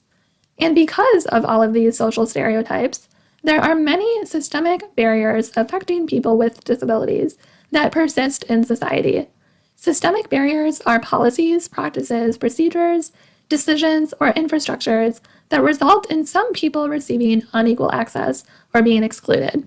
Inaccessible community spaces, buildings, parks, offices, laws or policies that discriminate against people with disabilities, denying individuals with disabilities access to programs, services, benefits, or opportunities, lack of access to accessible or convenient transportation for people with disabilities, employment settings that do not practice inclusive hiring or that allow for accommodations, academic settings that disregard or invalidate the needs of students with disabilities, lack of relevant assistive technology or other necessary disability-related devices, healthcare centers that overlook the unique needs of patients with disabilities, insurance companies that deny coverage of necessary medical or disability-related equipment, news information or websites with non-accessible information provided.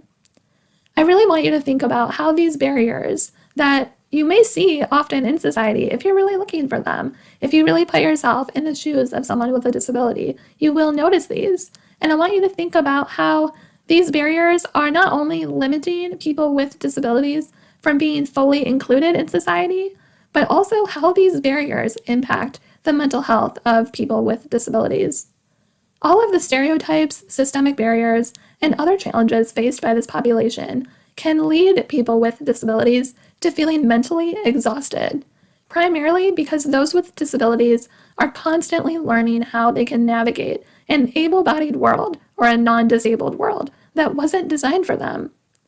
When we think about the world historically, we know that all of our systems and infrastructures today were not originally designed for people with disabilities. For the most part, there are some exceptions, of course, when some companies or nonprofits were established utilizing concepts like universal design, or in other words, those companies or nonprofits factored in accessibility and disability-related needs in the design of their organizations. But those are typically the exceptions. When we look at the world as a whole, we can recognize that most of the processes, the infrastructures, the systems, and the social dynamics of the world have been established without much regard to disability. So what happens as a result is that most people and families affected by disabilities end up navigating this world where things were really not designed for them, meaning that they are constantly faced with the expectation of having to adapt, the expectation of having to be strong all the time so that they don't let social judgment or fear or social inaccessibility tear them apart. The expectation that they have to speak up and fight for their rights and equal opportunities, the expectation that the world is going to be difficult for them, and the expectation that talking about their disability openly with other people might make some non-disabled people feel uncomfortable. Those are not expectations that I want for any child with a disability. Nobody should have to grow up with those expectations. Those should not be norms in our society. But because of the way that our society has been historically formed around the concept of disability, unfortunately, a lot of people with disabilities have those expectations growing up, and this really takes a toll on their mental health. Because adaptation is vital for people with disabilities as they navigate this world that wasn't designed for them, adapting their environments and adapting to the social experiences to be accepted as much as possible by non-disabled people occurs both consciously and unconsciously. Adaptation is often so embedded into the way that individuals with disabilities approach the world that it really becomes second nature to them. A lot of us with disabilities just grow up knowing that we are going to have to adapt in order to fit in and to be accepted. It becomes automatic for us to do that. Nonetheless, it takes a lot of energy to do that.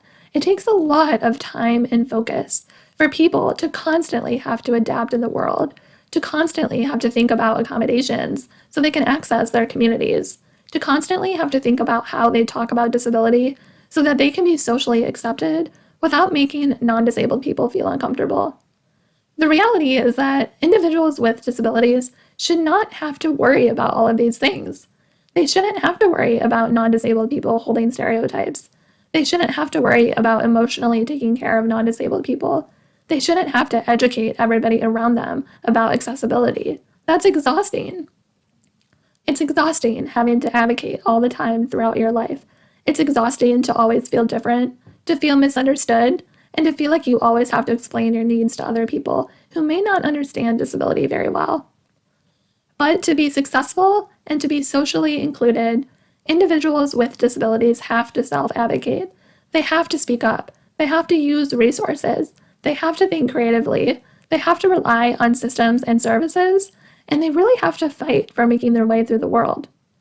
Whether it involves facing inaccessible buildings in the community, struggling to secure accommodations in school or in the workplace, navigating complex healthcare systems, figuring out wheelchair-accessible transportation, figuring out how to fit in at a party when people have a lot of questions about your disability, figuring out dating and relationships, not knowing how much you should or should not disclose about your disability in the beginning, figuring out how to assertively tell your caregivers how you prefer your care to be done, or any other processes that involve adaptation, creative thinking, problem solving. All of these things can be really mentally exhausting for people with disabilities. Just a quick note on individuals who acquire disabilities in the middle of life, such as those with spinal cord injuries or other types of conditions that present in the middle of life. It's even more important for these individuals to address their mental health needs because they are simultaneously coping with the trauma of acquiring a disability, figuring out who they are now as someone with a disability, reestablishing their identity, going through an entire transformation process, having their whole world turned upside down, while also facing the social and systemic barriers that I went over. It's really critical that we as a community recognize the trauma and the unique difficulties of acquiring a disability in the middle of life, and we have to create space where these individuals can speak up about their lived experiences without fear of shame or judgment. And for individuals who have invisible disabilities, it's equally important that they attend to their mental health needs as well, because this population is subject to non-disabled people sometimes invalidating their lived experiences. This was one of the stereotypes that I went over, and I just want to emphasize again here that for this population of those with invisible disabilities, it's really critical that we start to have conversations where these individuals can talk about their lived experiences with invisible disabilities, where they can talk about their reality without fear of being made to feel like their disabilities are not legitimate. Invisible disabilities are just as valid as visible disabilities, and we really have to respect and acknowledge that. Let's look at some of the common mental health challenges faced by individuals with disabilities that most often directly result from disability-related challenges, ableism in society, and the overall consequences of being part of a marginalized community. Some common mental health challenges can be anxiety, anger, depression, or trauma, high levels of chronic stress or frustration, self-blame or unresolved guilt, difficulty accepting limitations or receiving help, negative body image or shame, negative perception of self or identity confusion, feelings of inadequacy or inferiority, feelings of decreased purpose, decreased confidence or self-esteem, feelings of helplessness or hopelessness, lack of motivation or energy, apathy and not caring about life, or even suicidal thinking or lack of desire to live. Probably more than anything, what I notice in my work as a mental health therapist working with people with disabilities is that a lot of people with disabilities have struggled with internalized ableism. Internalized ableism is when we project negative feelings onto ourselves. This happens when we start to believe that what society says about disability being an inferior status is true. We start to believe some of those stereotypes.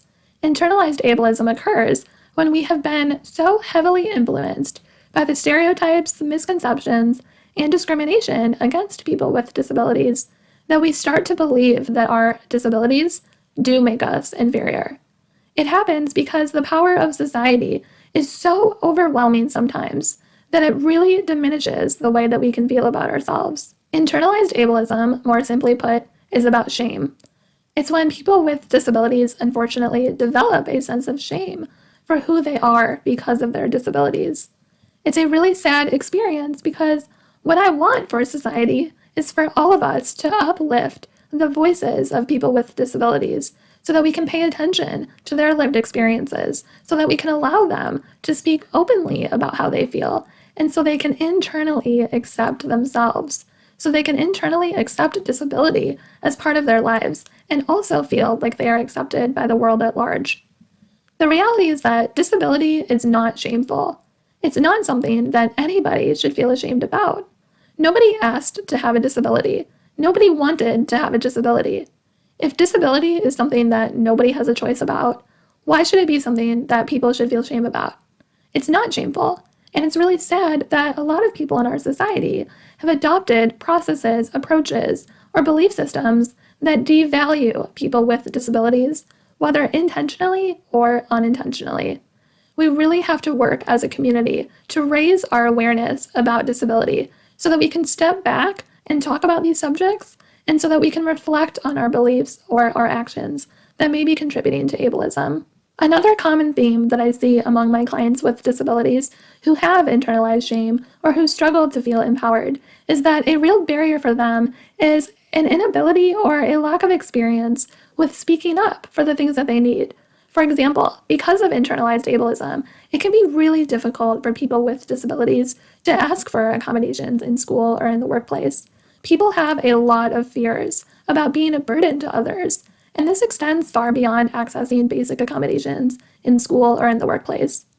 It also affects friendships, family relationships, and romantic relationships. People with disabilities of all types have the same needs and wants as anybody else, but often these populations have internalized being less than a whole, complete person, and that has an extraordinary impact on their confidence and their belief in their self-worth. Probably one of the most heartbreaking things that I notice in my work with clients affected by disabilities is that they sometimes feel as though they don't deserve the same things as those without disabilities. Again, this is internalized ableism. And this leads me to speak out even more, It really motivates me to continue working as hard as I possibly can to build mutual understanding between those with and without disabilities, but in a way that does not place any blame or elicit guilt from any parties involved. My mission is not to make any individual in these conversations feel a sense of guilt or privilege for the ways in which their human bodies differ. That only drives people further apart. For example, in all of the years of my life when I have built strong friendships and relationships of all types, I have never opened up about my disability experiences with the intention to make someone without a disability feel sorry for me. That is not my intention. Individuals with disabilities do not want pity. They do not want to be patronized. They do not want to be driven further apart from the rest of the population. Quite the opposite, actually. Most people with disabilities want to be included as equal citizens of the world where meaningful connections can be made. Often, the challenge is how can we create those meaningful connections?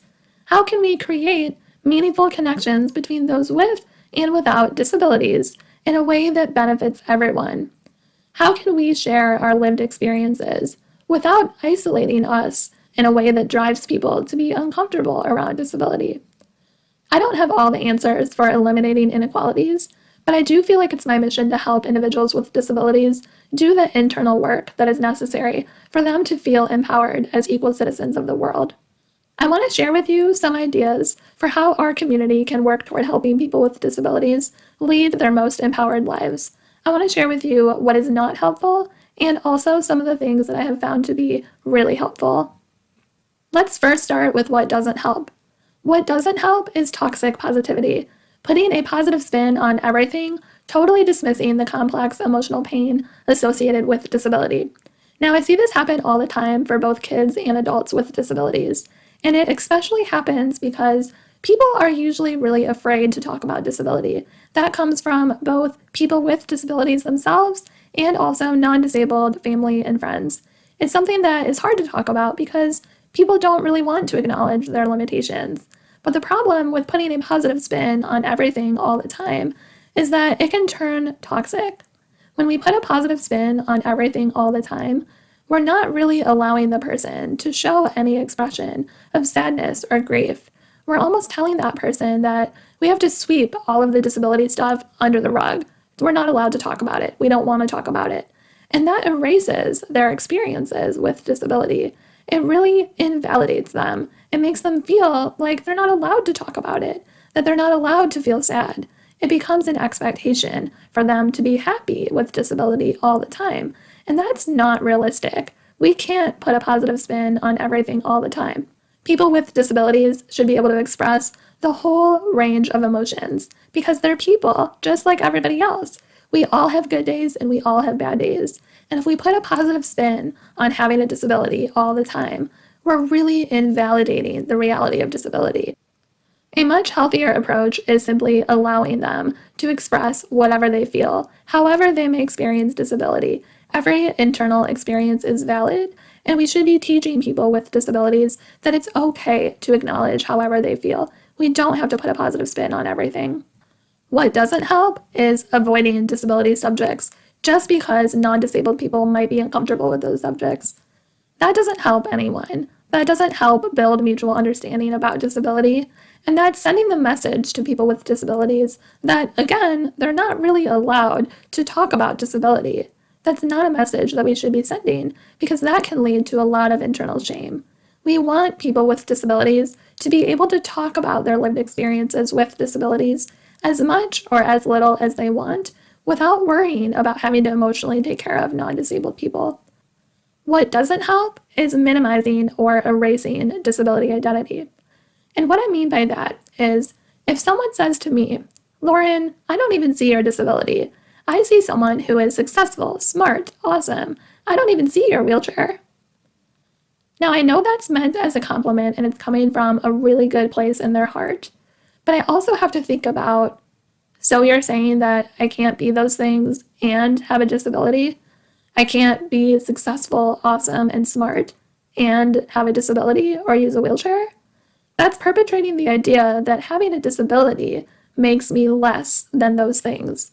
That's perpetrating this concept that people with disabilities can't be awesome, smart, or successful. I want you to see all of me. I want you to see every part of my identity. I want you to see everything that I bring to the table. Disability is a part of me, and I don't want you to erase that part of me. That's very invalidating. What doesn't help are disability euphemisms. We don't need to protect people from the words disability or disabled. Those words, disability or disabled, only have negative connotations because our society has socially constructed those words to have negative connotations. We don't need to protect people from the dangers of those words. What we do need to have happen is to normalize those words. We do need to use those words and talk about those words as if they're a normal part of diversity and not a dangerous thing that we shouldn't speak about. I use those words. I don't have a problem saying that I have a disability or that I'm disabled. I'm not ashamed of those words. I'm not ashamed of saying that I'm disabled. It's reality. It's a part of me. I'm not defined by my disability, but it is a real part of who I am. I can say that I'm disabled and not feel ashamed, but what often happens is that people associate disability or disabled with a sense of shame, and so they stop using those words. But if we do that, if we don't ever use these words, and we continue the trend of viewing these words as dangerous or bad or inferior, we're perpetrating the cycle of looking at these words as bad, dangerous, or inferior. They're not bad words. They're not inferior words. What doesn't help is shying away from asking questions about disability. If you have questions about disability, I want you to ask me those questions. We need to normalize talking about disability. Teaching people to shy away is not helping anyone. Some people with disabilities may be more comfortable than others receiving questions about their disability, and that's okay. We need to respect and honor everybody's comfort level. But my point here is that we need to be able to ask questions and talk about disabilities with our friends, neighbors, colleagues. We need to be able to talk about these things openly, because avoiding these subjects, never asking questions, never showing curiosity, is not going to lead to mutual understanding or respect for one another. What doesn't help is glamorizing people with disabilities or calling them heroes or inspirational all the time. It's okay to be inspired by people overcoming barriers, but it's not okay to objectify people with disabilities or make them feel like they are expected to overcome barriers, expected to be strong and happy all the time, expected to be heroes or role models for other people. We need to see people with disabilities as humans. We don't need to put them up on a pedestal. We need to see them as people with the whole range of emotional experiences, just like everyone else. What doesn't help is being totally surprised when a person with a disability exceeds your expectations. I want you to ask yourself why you held such low expectations for that person in the first place. I want you to ask yourself what in society has contributed to your belief system.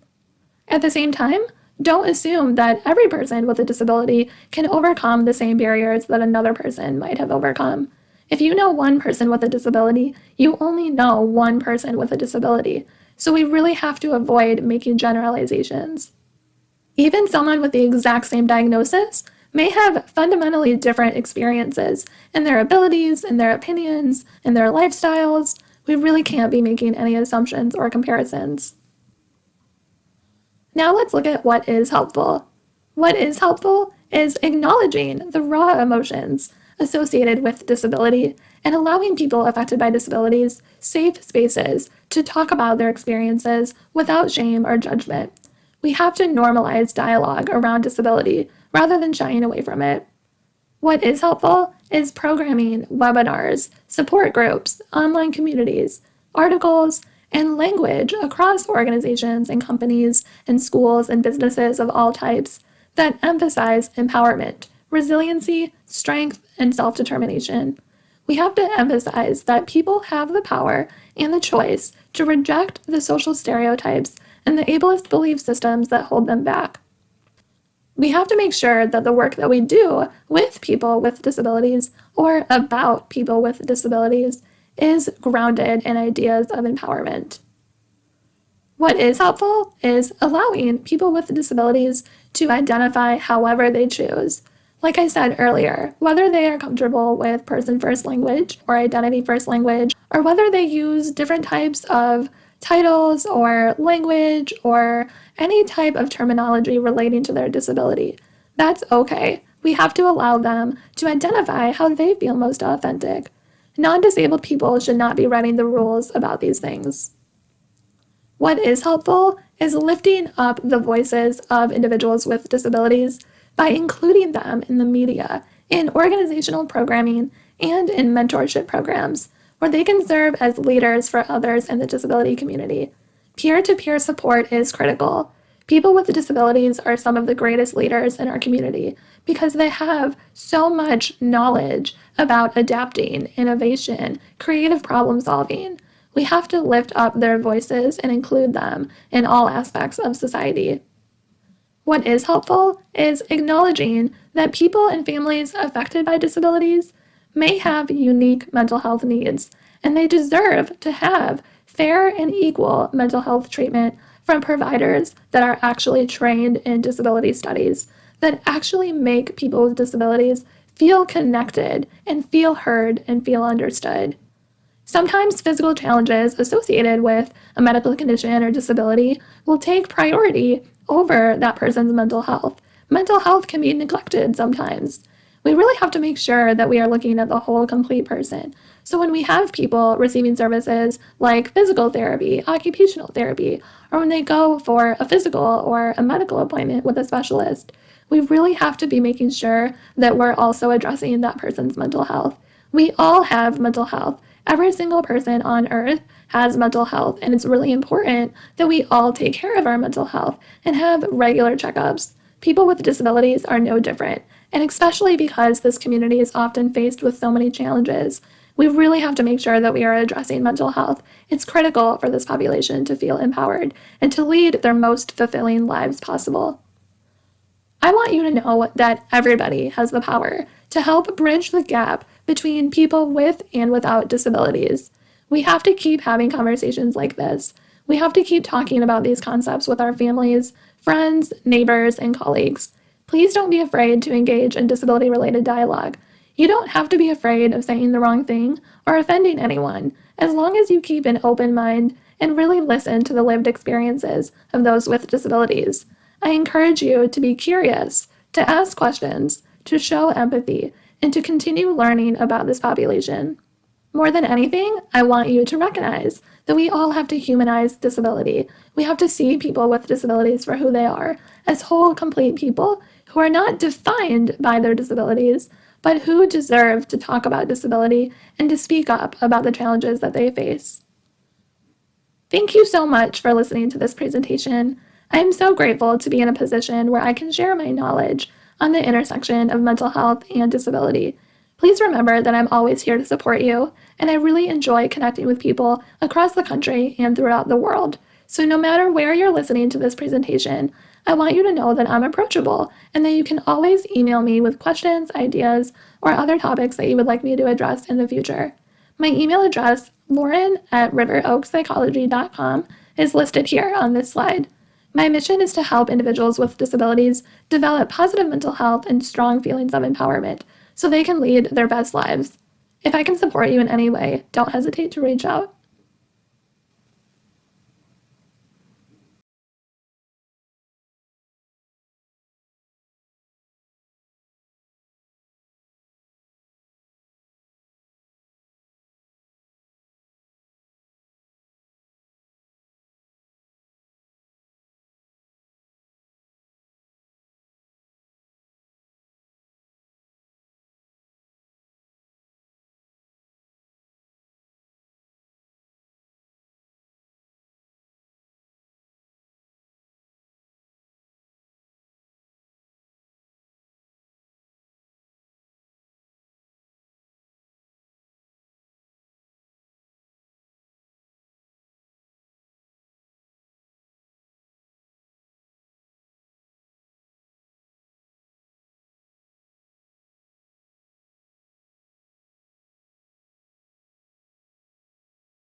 Hi everyone, my name is Andy Arias, and I'm here to talk to you about looking beyond inclusion to create lasting change.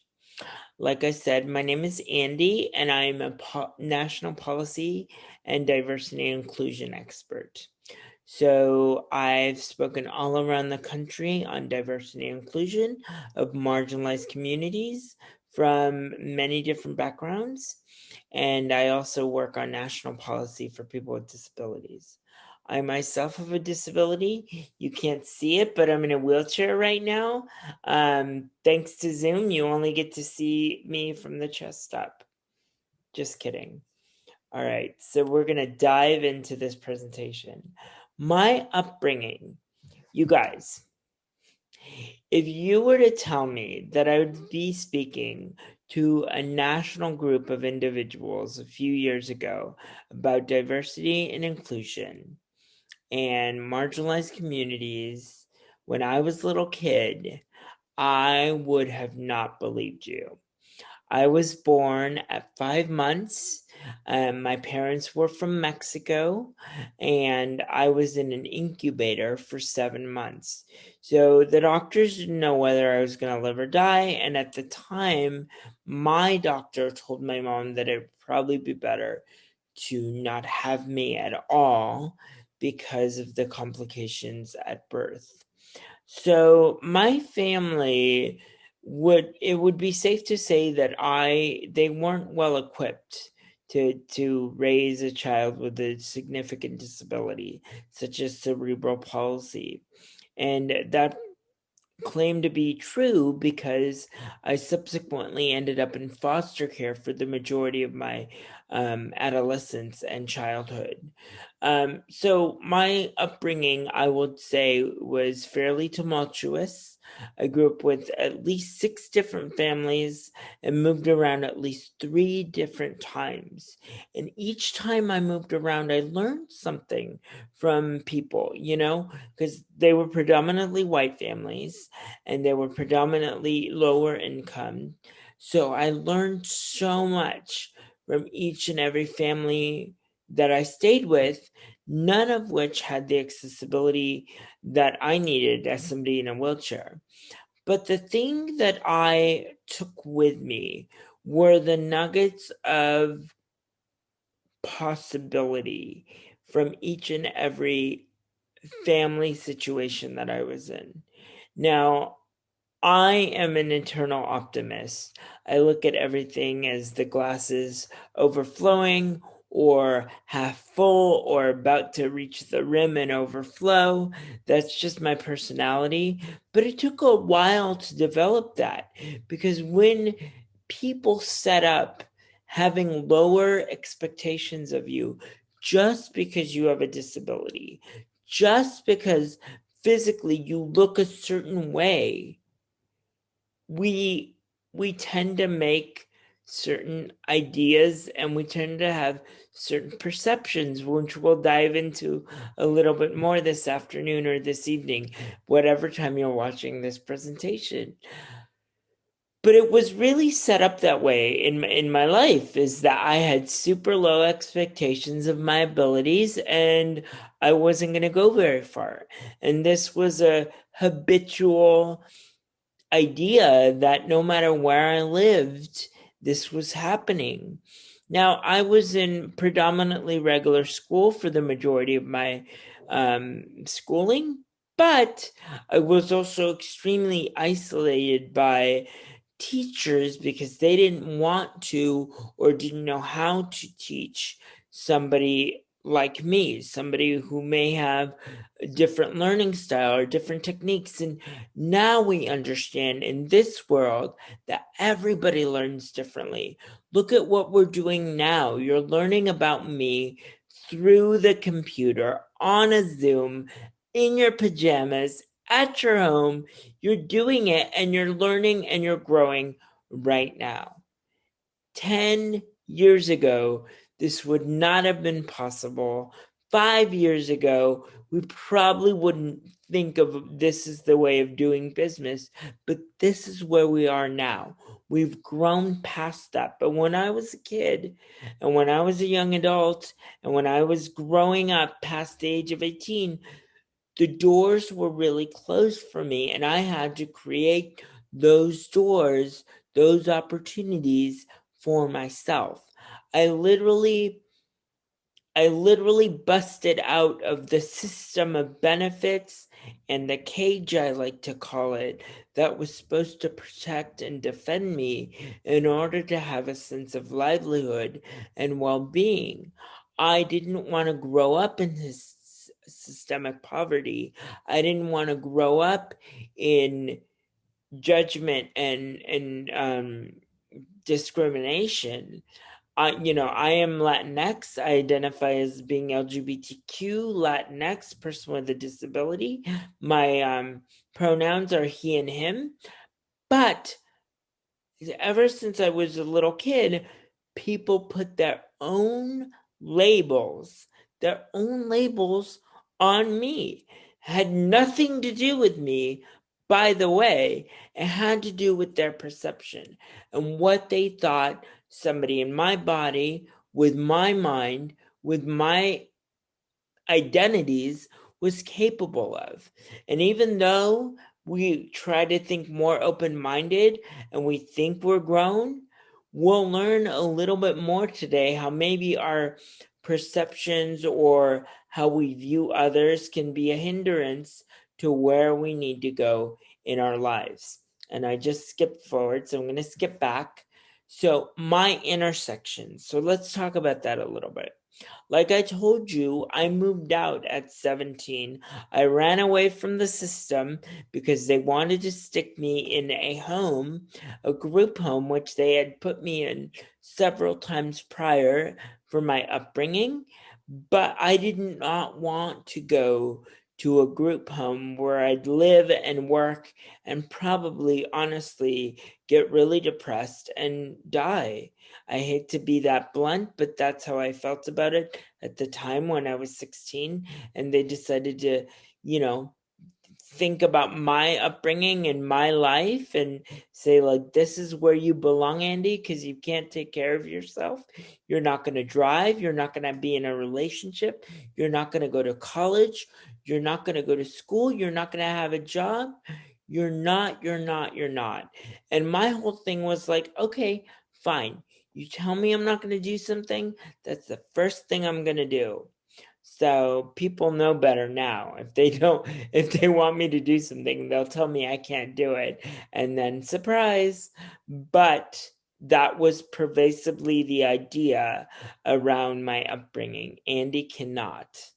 And so a lot of my adult life, I felt like I'm proving all these individuals incorrectly and doing what they told me I could not achieve.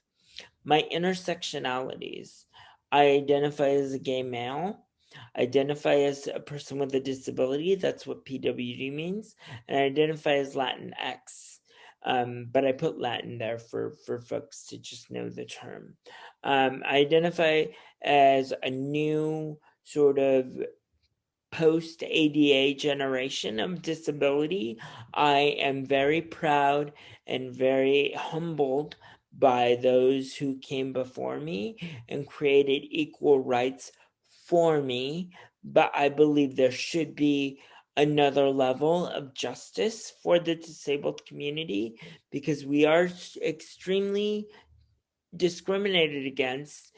Even if we don't believe it, we are, because even though there's rights to protect us, the perception of the world is that we are not equal. Now, let me explain. Just the term inclusion, the term of this presentation, is I have had a contentious relationship with the term inclusion because it gives the perception that you, the audience, you, somebody else out there, have the right to exclude me. If you're giving permission for me to be included, you're also giving me the the distinct honor of being excluded from a certain particular area or event. And I'm afraid to say that I don't like being excluded from anything. And who is this person who has the right to exclude or include me, right? The powers that be? Is it privileged white folk? Who is it? So this is why I have a contentious relationship with the word inclusion, because it's very, if you think about it, it's a door, right? But what do doors do? They swing both ways, right? There's no door that only opens, well, there is, never mind. There are doors that open both one way, but I'm talking about the door that swings both ways. And if somebody has the key to open a door for you, they also have the key to lock it from you or behind you. And I love every right that we have under the ADA, under labor, under education. All those laws are super important. But my generation of people with disabilities, we want to be entrepreneurs. We want to be millionaires. We want to thrive. We just don't want to survive. And this is the difference between the generation before me and my generation. We believe that we deserve a piece of the American dream beyond just being equal. We want a piece of that pie. So this is what I'm talking about, the difference between the ADA generation and post-ADA. So we know that PWD, LGBTQ, is sometimes looked at through a white lens of justice and through a white lens of equality. But I'm a Latino, I'm Latinx, so all those things apply to me somewhat, but only about 70%. The other 30% is dealing with the intersectionality of all those identities and then creating an equal space for me. But I don't always feel like I have an equal space. And have you ever looked at someone and automatically judged them because you thought, oh, they're gay, or oh, their disability is too severe for them to function or for them to perform these actions? When I used to go to job interviews, employers would get the oh my God face right away when they saw me. Oh, and we can't be discriminated against on paper, but people discriminate every day by their judgments, their perceptions, and the way they view people with disabilities and even LGBTQ people. Now, you put that in one person, like myself, what are you doing? Are the judgments still there? Are they compounded? You tell me. So obviously, I've had significant challenges, but like I said previously, I've turned my no's into yeses. The challenges that I've faced in my life growing up in foster care and systemic poverty have been those that a lot of people could not deal with. But the way that I look at it, it's a gift, it's a blessing, it's a way for me to understand how different people function, what people are capable of, and looking at the humanness in others. There's so much humanness in people.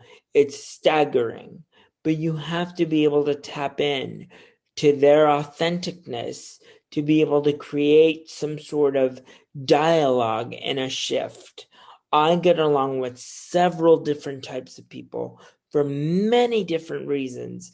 They could be conservative, they could be uber liberal, they can be super religious, they can be orthodox, they can be atheists. What I tap into is the authenticity of people, and that helps me overcome whatever obstacles or challenges come into play.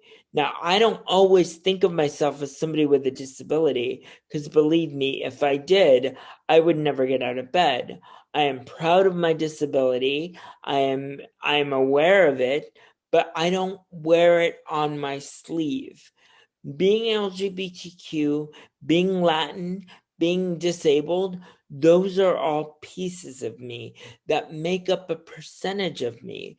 But you would be surprised how many different hats I have to wear on any given day and any given moment of that day, because I have to deal with so many people's judgments and perceptions of who I am. It's unfortunate, but it's true. And so this is where we're at today.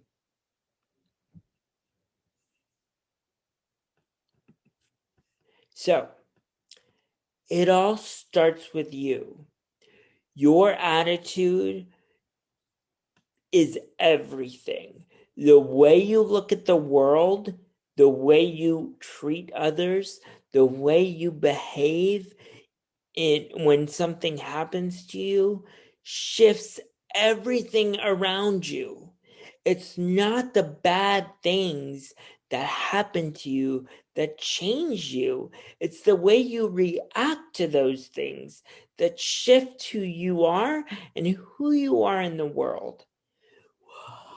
A lot of us have reactionary thoughts and actions to everything that goes on around us.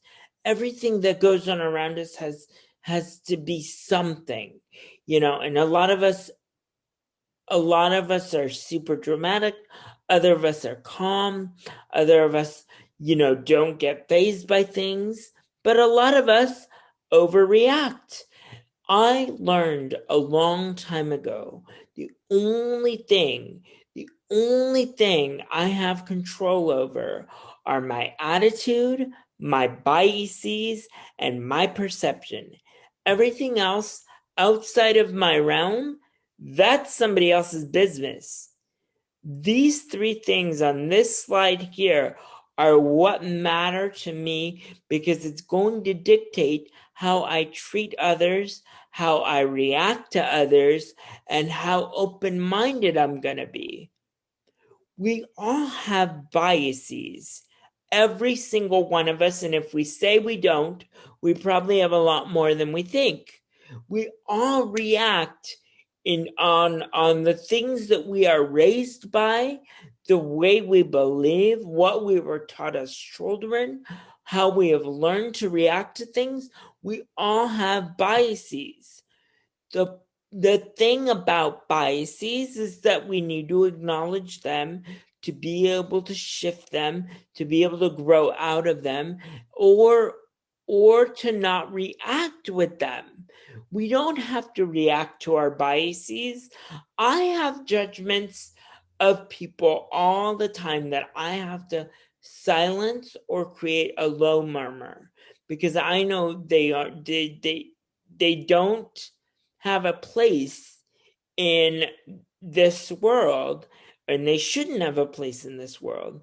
But not to acknowledge our biases, that's inappropriate, and it's not going to change us. One of the things that I love about Europe, and I've been there a few times, is that they have plaques to measure their injustice, not what others have done to them, but what they have done to others. They have plaques acknowledging they're ugly. We don't do that here in the US. We're just opening that box up where we're saying, yeah, that might not be okay. And we're removing statues and we're calling things out. But we gloss over injustice like it's a thing that will end if we acknowledge it. No, it's constant work. Injustice is constant. In order to eradicate it, we have to work at it, because it's continually manifesting in different ways. And each of us, that's why I put the you, singular, You. It starts with you. We're always looking to leadership and leaders to guide us out of it, but it doesn't have to be that way. Leaders only have a certain amount of power, but if you start with you, with shifting your attitude and your biases, then you're already making a dynamic shift. Think about it. I don't know how many people are listening to this right now, but think about if 50 people listen to this, and then you share it with another 50, and then you share it with another 50, and 150 folk listen to it within the next 2 days or more. It could be an audience of 1,000. I'm just giving a logistical, down to earth number. But imagine 1,000 people listen to this and start shifting their attitudes and start lowering their biases, because they have them and we have to acknowledge them before we can fix them. Imagine. So, shifting our perceptions.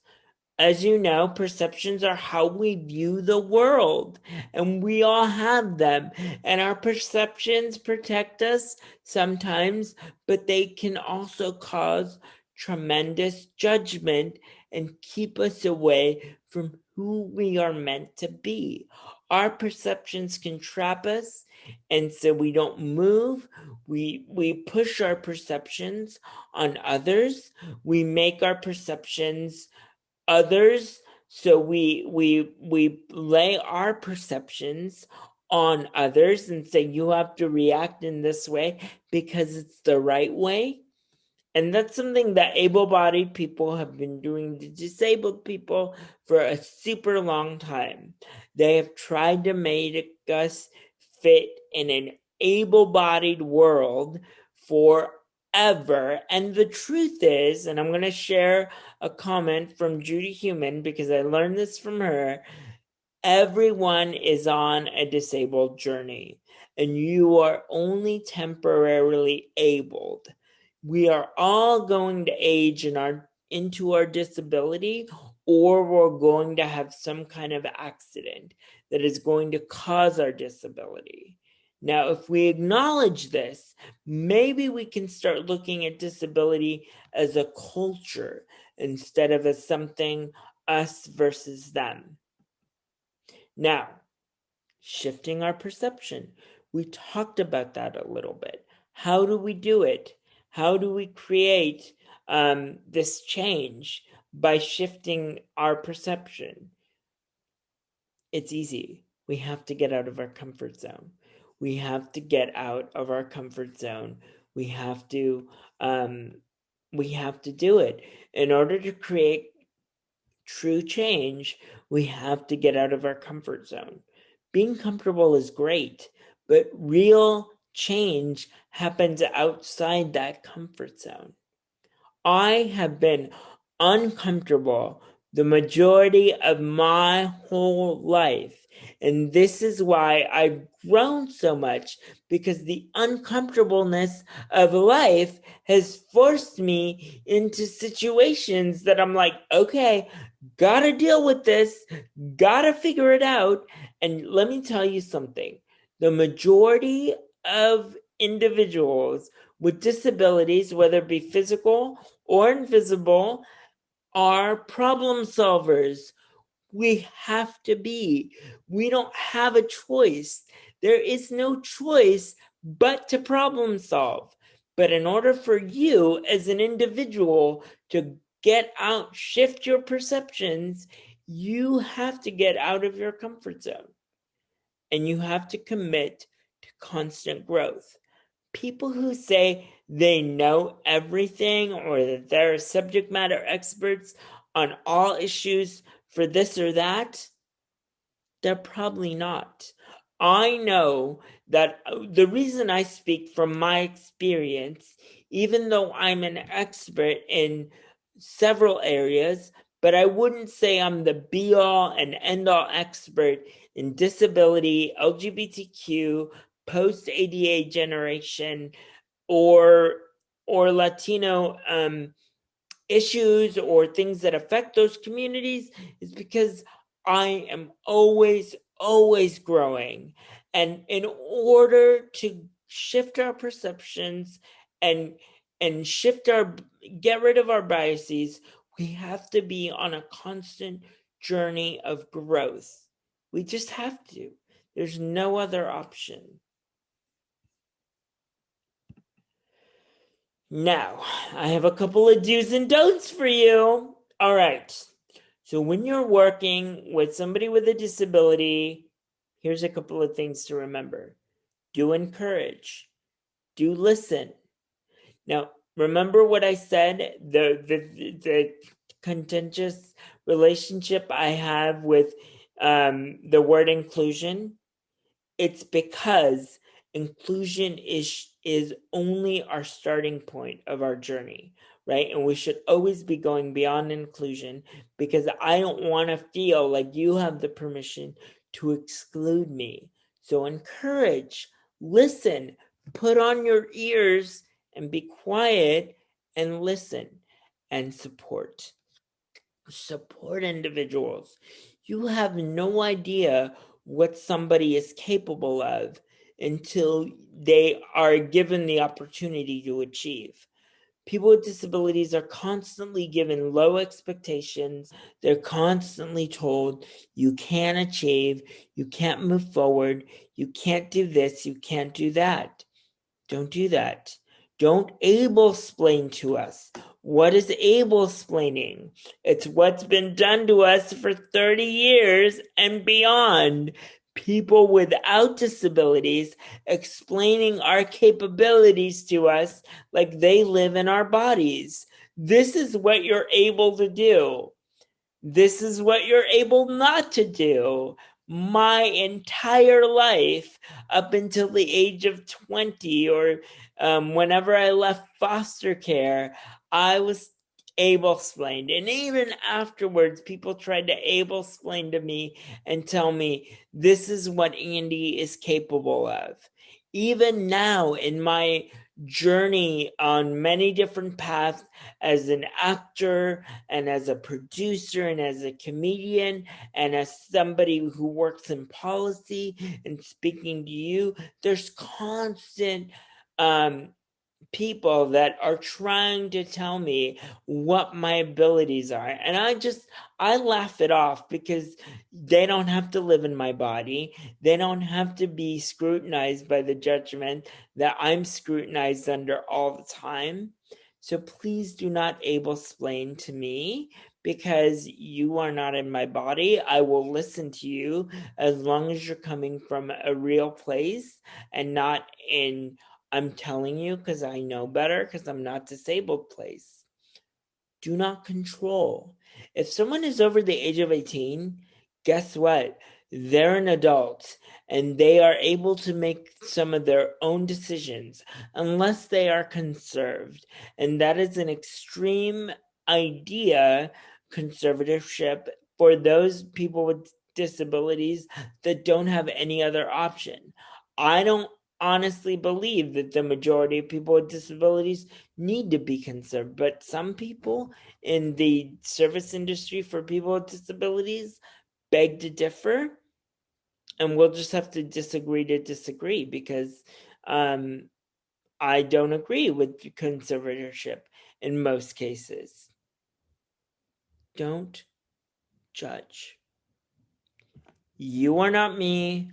I am not you. You have your biases, you have your perceptions of me, but you do not have the right to judge me. You do not live in my body. You did not grow up with my experience. You did not grow up in systemic poverty. And if you did, you didn't have my background or my everything else. So don't judge others, because you don't know who you are judging. When I talk to my teachers now about where I am and what I'm doing, they're shocked. My parents, my biological parents, and all my foster family is completely flabbergasted of where I am and what what I'm doing. And do you know why? Because their belief in me and was low and their judgment of me was high. That's the wrong way to look at the world. It's not healthy. So, how do we move beyond inclusion? Looking at disability like it's part of our culture. Instead of us versus them, it's all of us creating a more inclusive world for everyone. Because, like I said, we are all going to be disabled at one time or another. It's just a matter of time, and you will be like me. Inclusion is a great start, but it's only the beginning. We need to get to acceptance and to equity and include everything under equality before we can before we can end this inclusion journey. Inclusion is just opening the door for me. Now you got to promise not to lock the door in front of me again or lock the door behind me and say, like, this is as far you can go. Because the glass ceiling is real, people. It's a real place, and the glass ceiling has been put on the people with disabilities for a really long time, and it is still there. Start with the assumption of belonging and acceptance, and maybe we have somewhere to go. So it's inclusion, acceptance, belonging. Inclusion, acceptance, belonging. I'm going to make a t-shirt. I'll sell it after the presentation, and maybe we can all wear it in a photo somewhere. Just kidding about the t-shirt. I'm sure it already exists. So I'm going to move this. Oh, you can't see it. Hold on. So this says diversity and inclusion aren't just sexy words. They're a way of life. I have to live in this diverse body and in this diverse experience. It is a way of life for me. It is a way of life for so many people. It is our reality. It's not just some word you can throw in a presentation and not react or have an experience to. You don't become inclusive by writing it down. You have to take action. You have to have inclusive action that goes beyond just saying, you get to be at my table. Okay, I'm at your table. What influence, what leadership, what are you going to get out of my way so I can get done? Or how are you going to support my actions to move forward? Because again, I don't want you to give me permission to do things. I just want to be able to do them, and I want you to support me in those efforts. There shouldn't be anything wrong with that, but in this world today, there seems to be something wrong with that. Okay, and here is my information. Here's my phone number. Reach out to me directly if you have further questions. My email address is andyarias09@gmail.com. My website, which needs to be updated, is www.andyarias.com. And I have a Facebook Live show called Wednesdays with Andy, where I interview dynamic, wonderful people from the disabled, LGBTQ, and entertainment industry every Wednesday on Facebook Live. So check it out, and I look forward to our Q&A. Ask me anything. I am not shy, and this wasn't a lecture, guys. It was more an opportunity to start the growth if we haven't started, or start creating the shift and change you can to be a better world. Again, don't put all this responsibility on leaders. It's not up to them. It's up to us to create the change. And if we do it dynamically and we shift it and we make that change, the world will shift with us.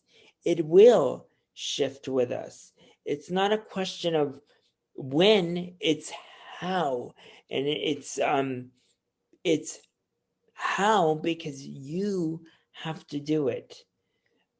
There was a saying when I was a kid, and probably before and now, one person can change the world. I truly, truly believe that. I believe that a game changer, an interrupter, an influencer, those are things that are happening now. Don't get me started on Instagram influencers because I'm not on that train, but I am a disruptor and I am a divergent and I am somebody who believes that you can achieve anything you want to despite the barriers that the world tries to put on you. That's the thing. Taking it back to perceptions just for 1 minute in closing. The perceptions that we have are hardened by our behavior. If we choose to feed into our perceptions, then they're going to harden, and that's how we become stubborn curmudgeons in our adult life. It's because we say that these people are wrong, and we stop growing, and we stop shifting. I'll tell you what, as I start hitting that third decade, I'm going to start shifting my perceptions a lot more.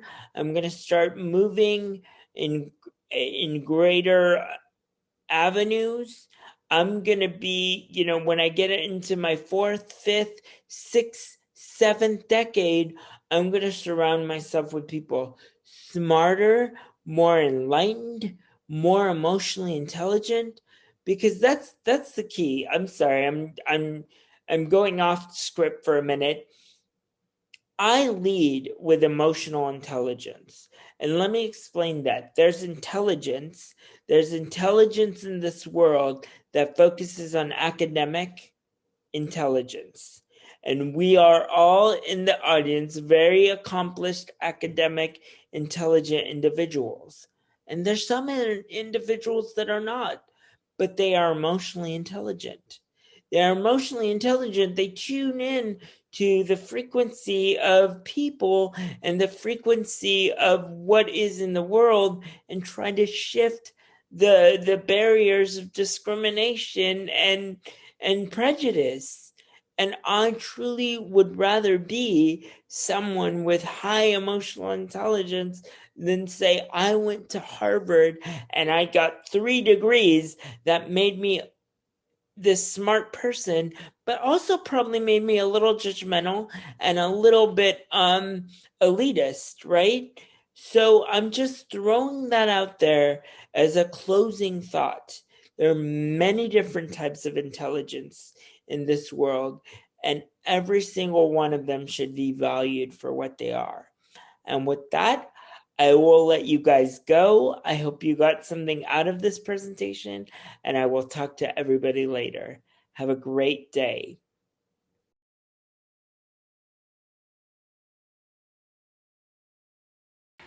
Thank you again for joining the 2021 Future Day Conference. We'd love to hear any feedback, and like I mentioned earlier, we're looking for more folks to be part of this community. Please reach out via email to hello@futuredateconf.org or on Twitter @futuredateconf. Be well, and see you again soon.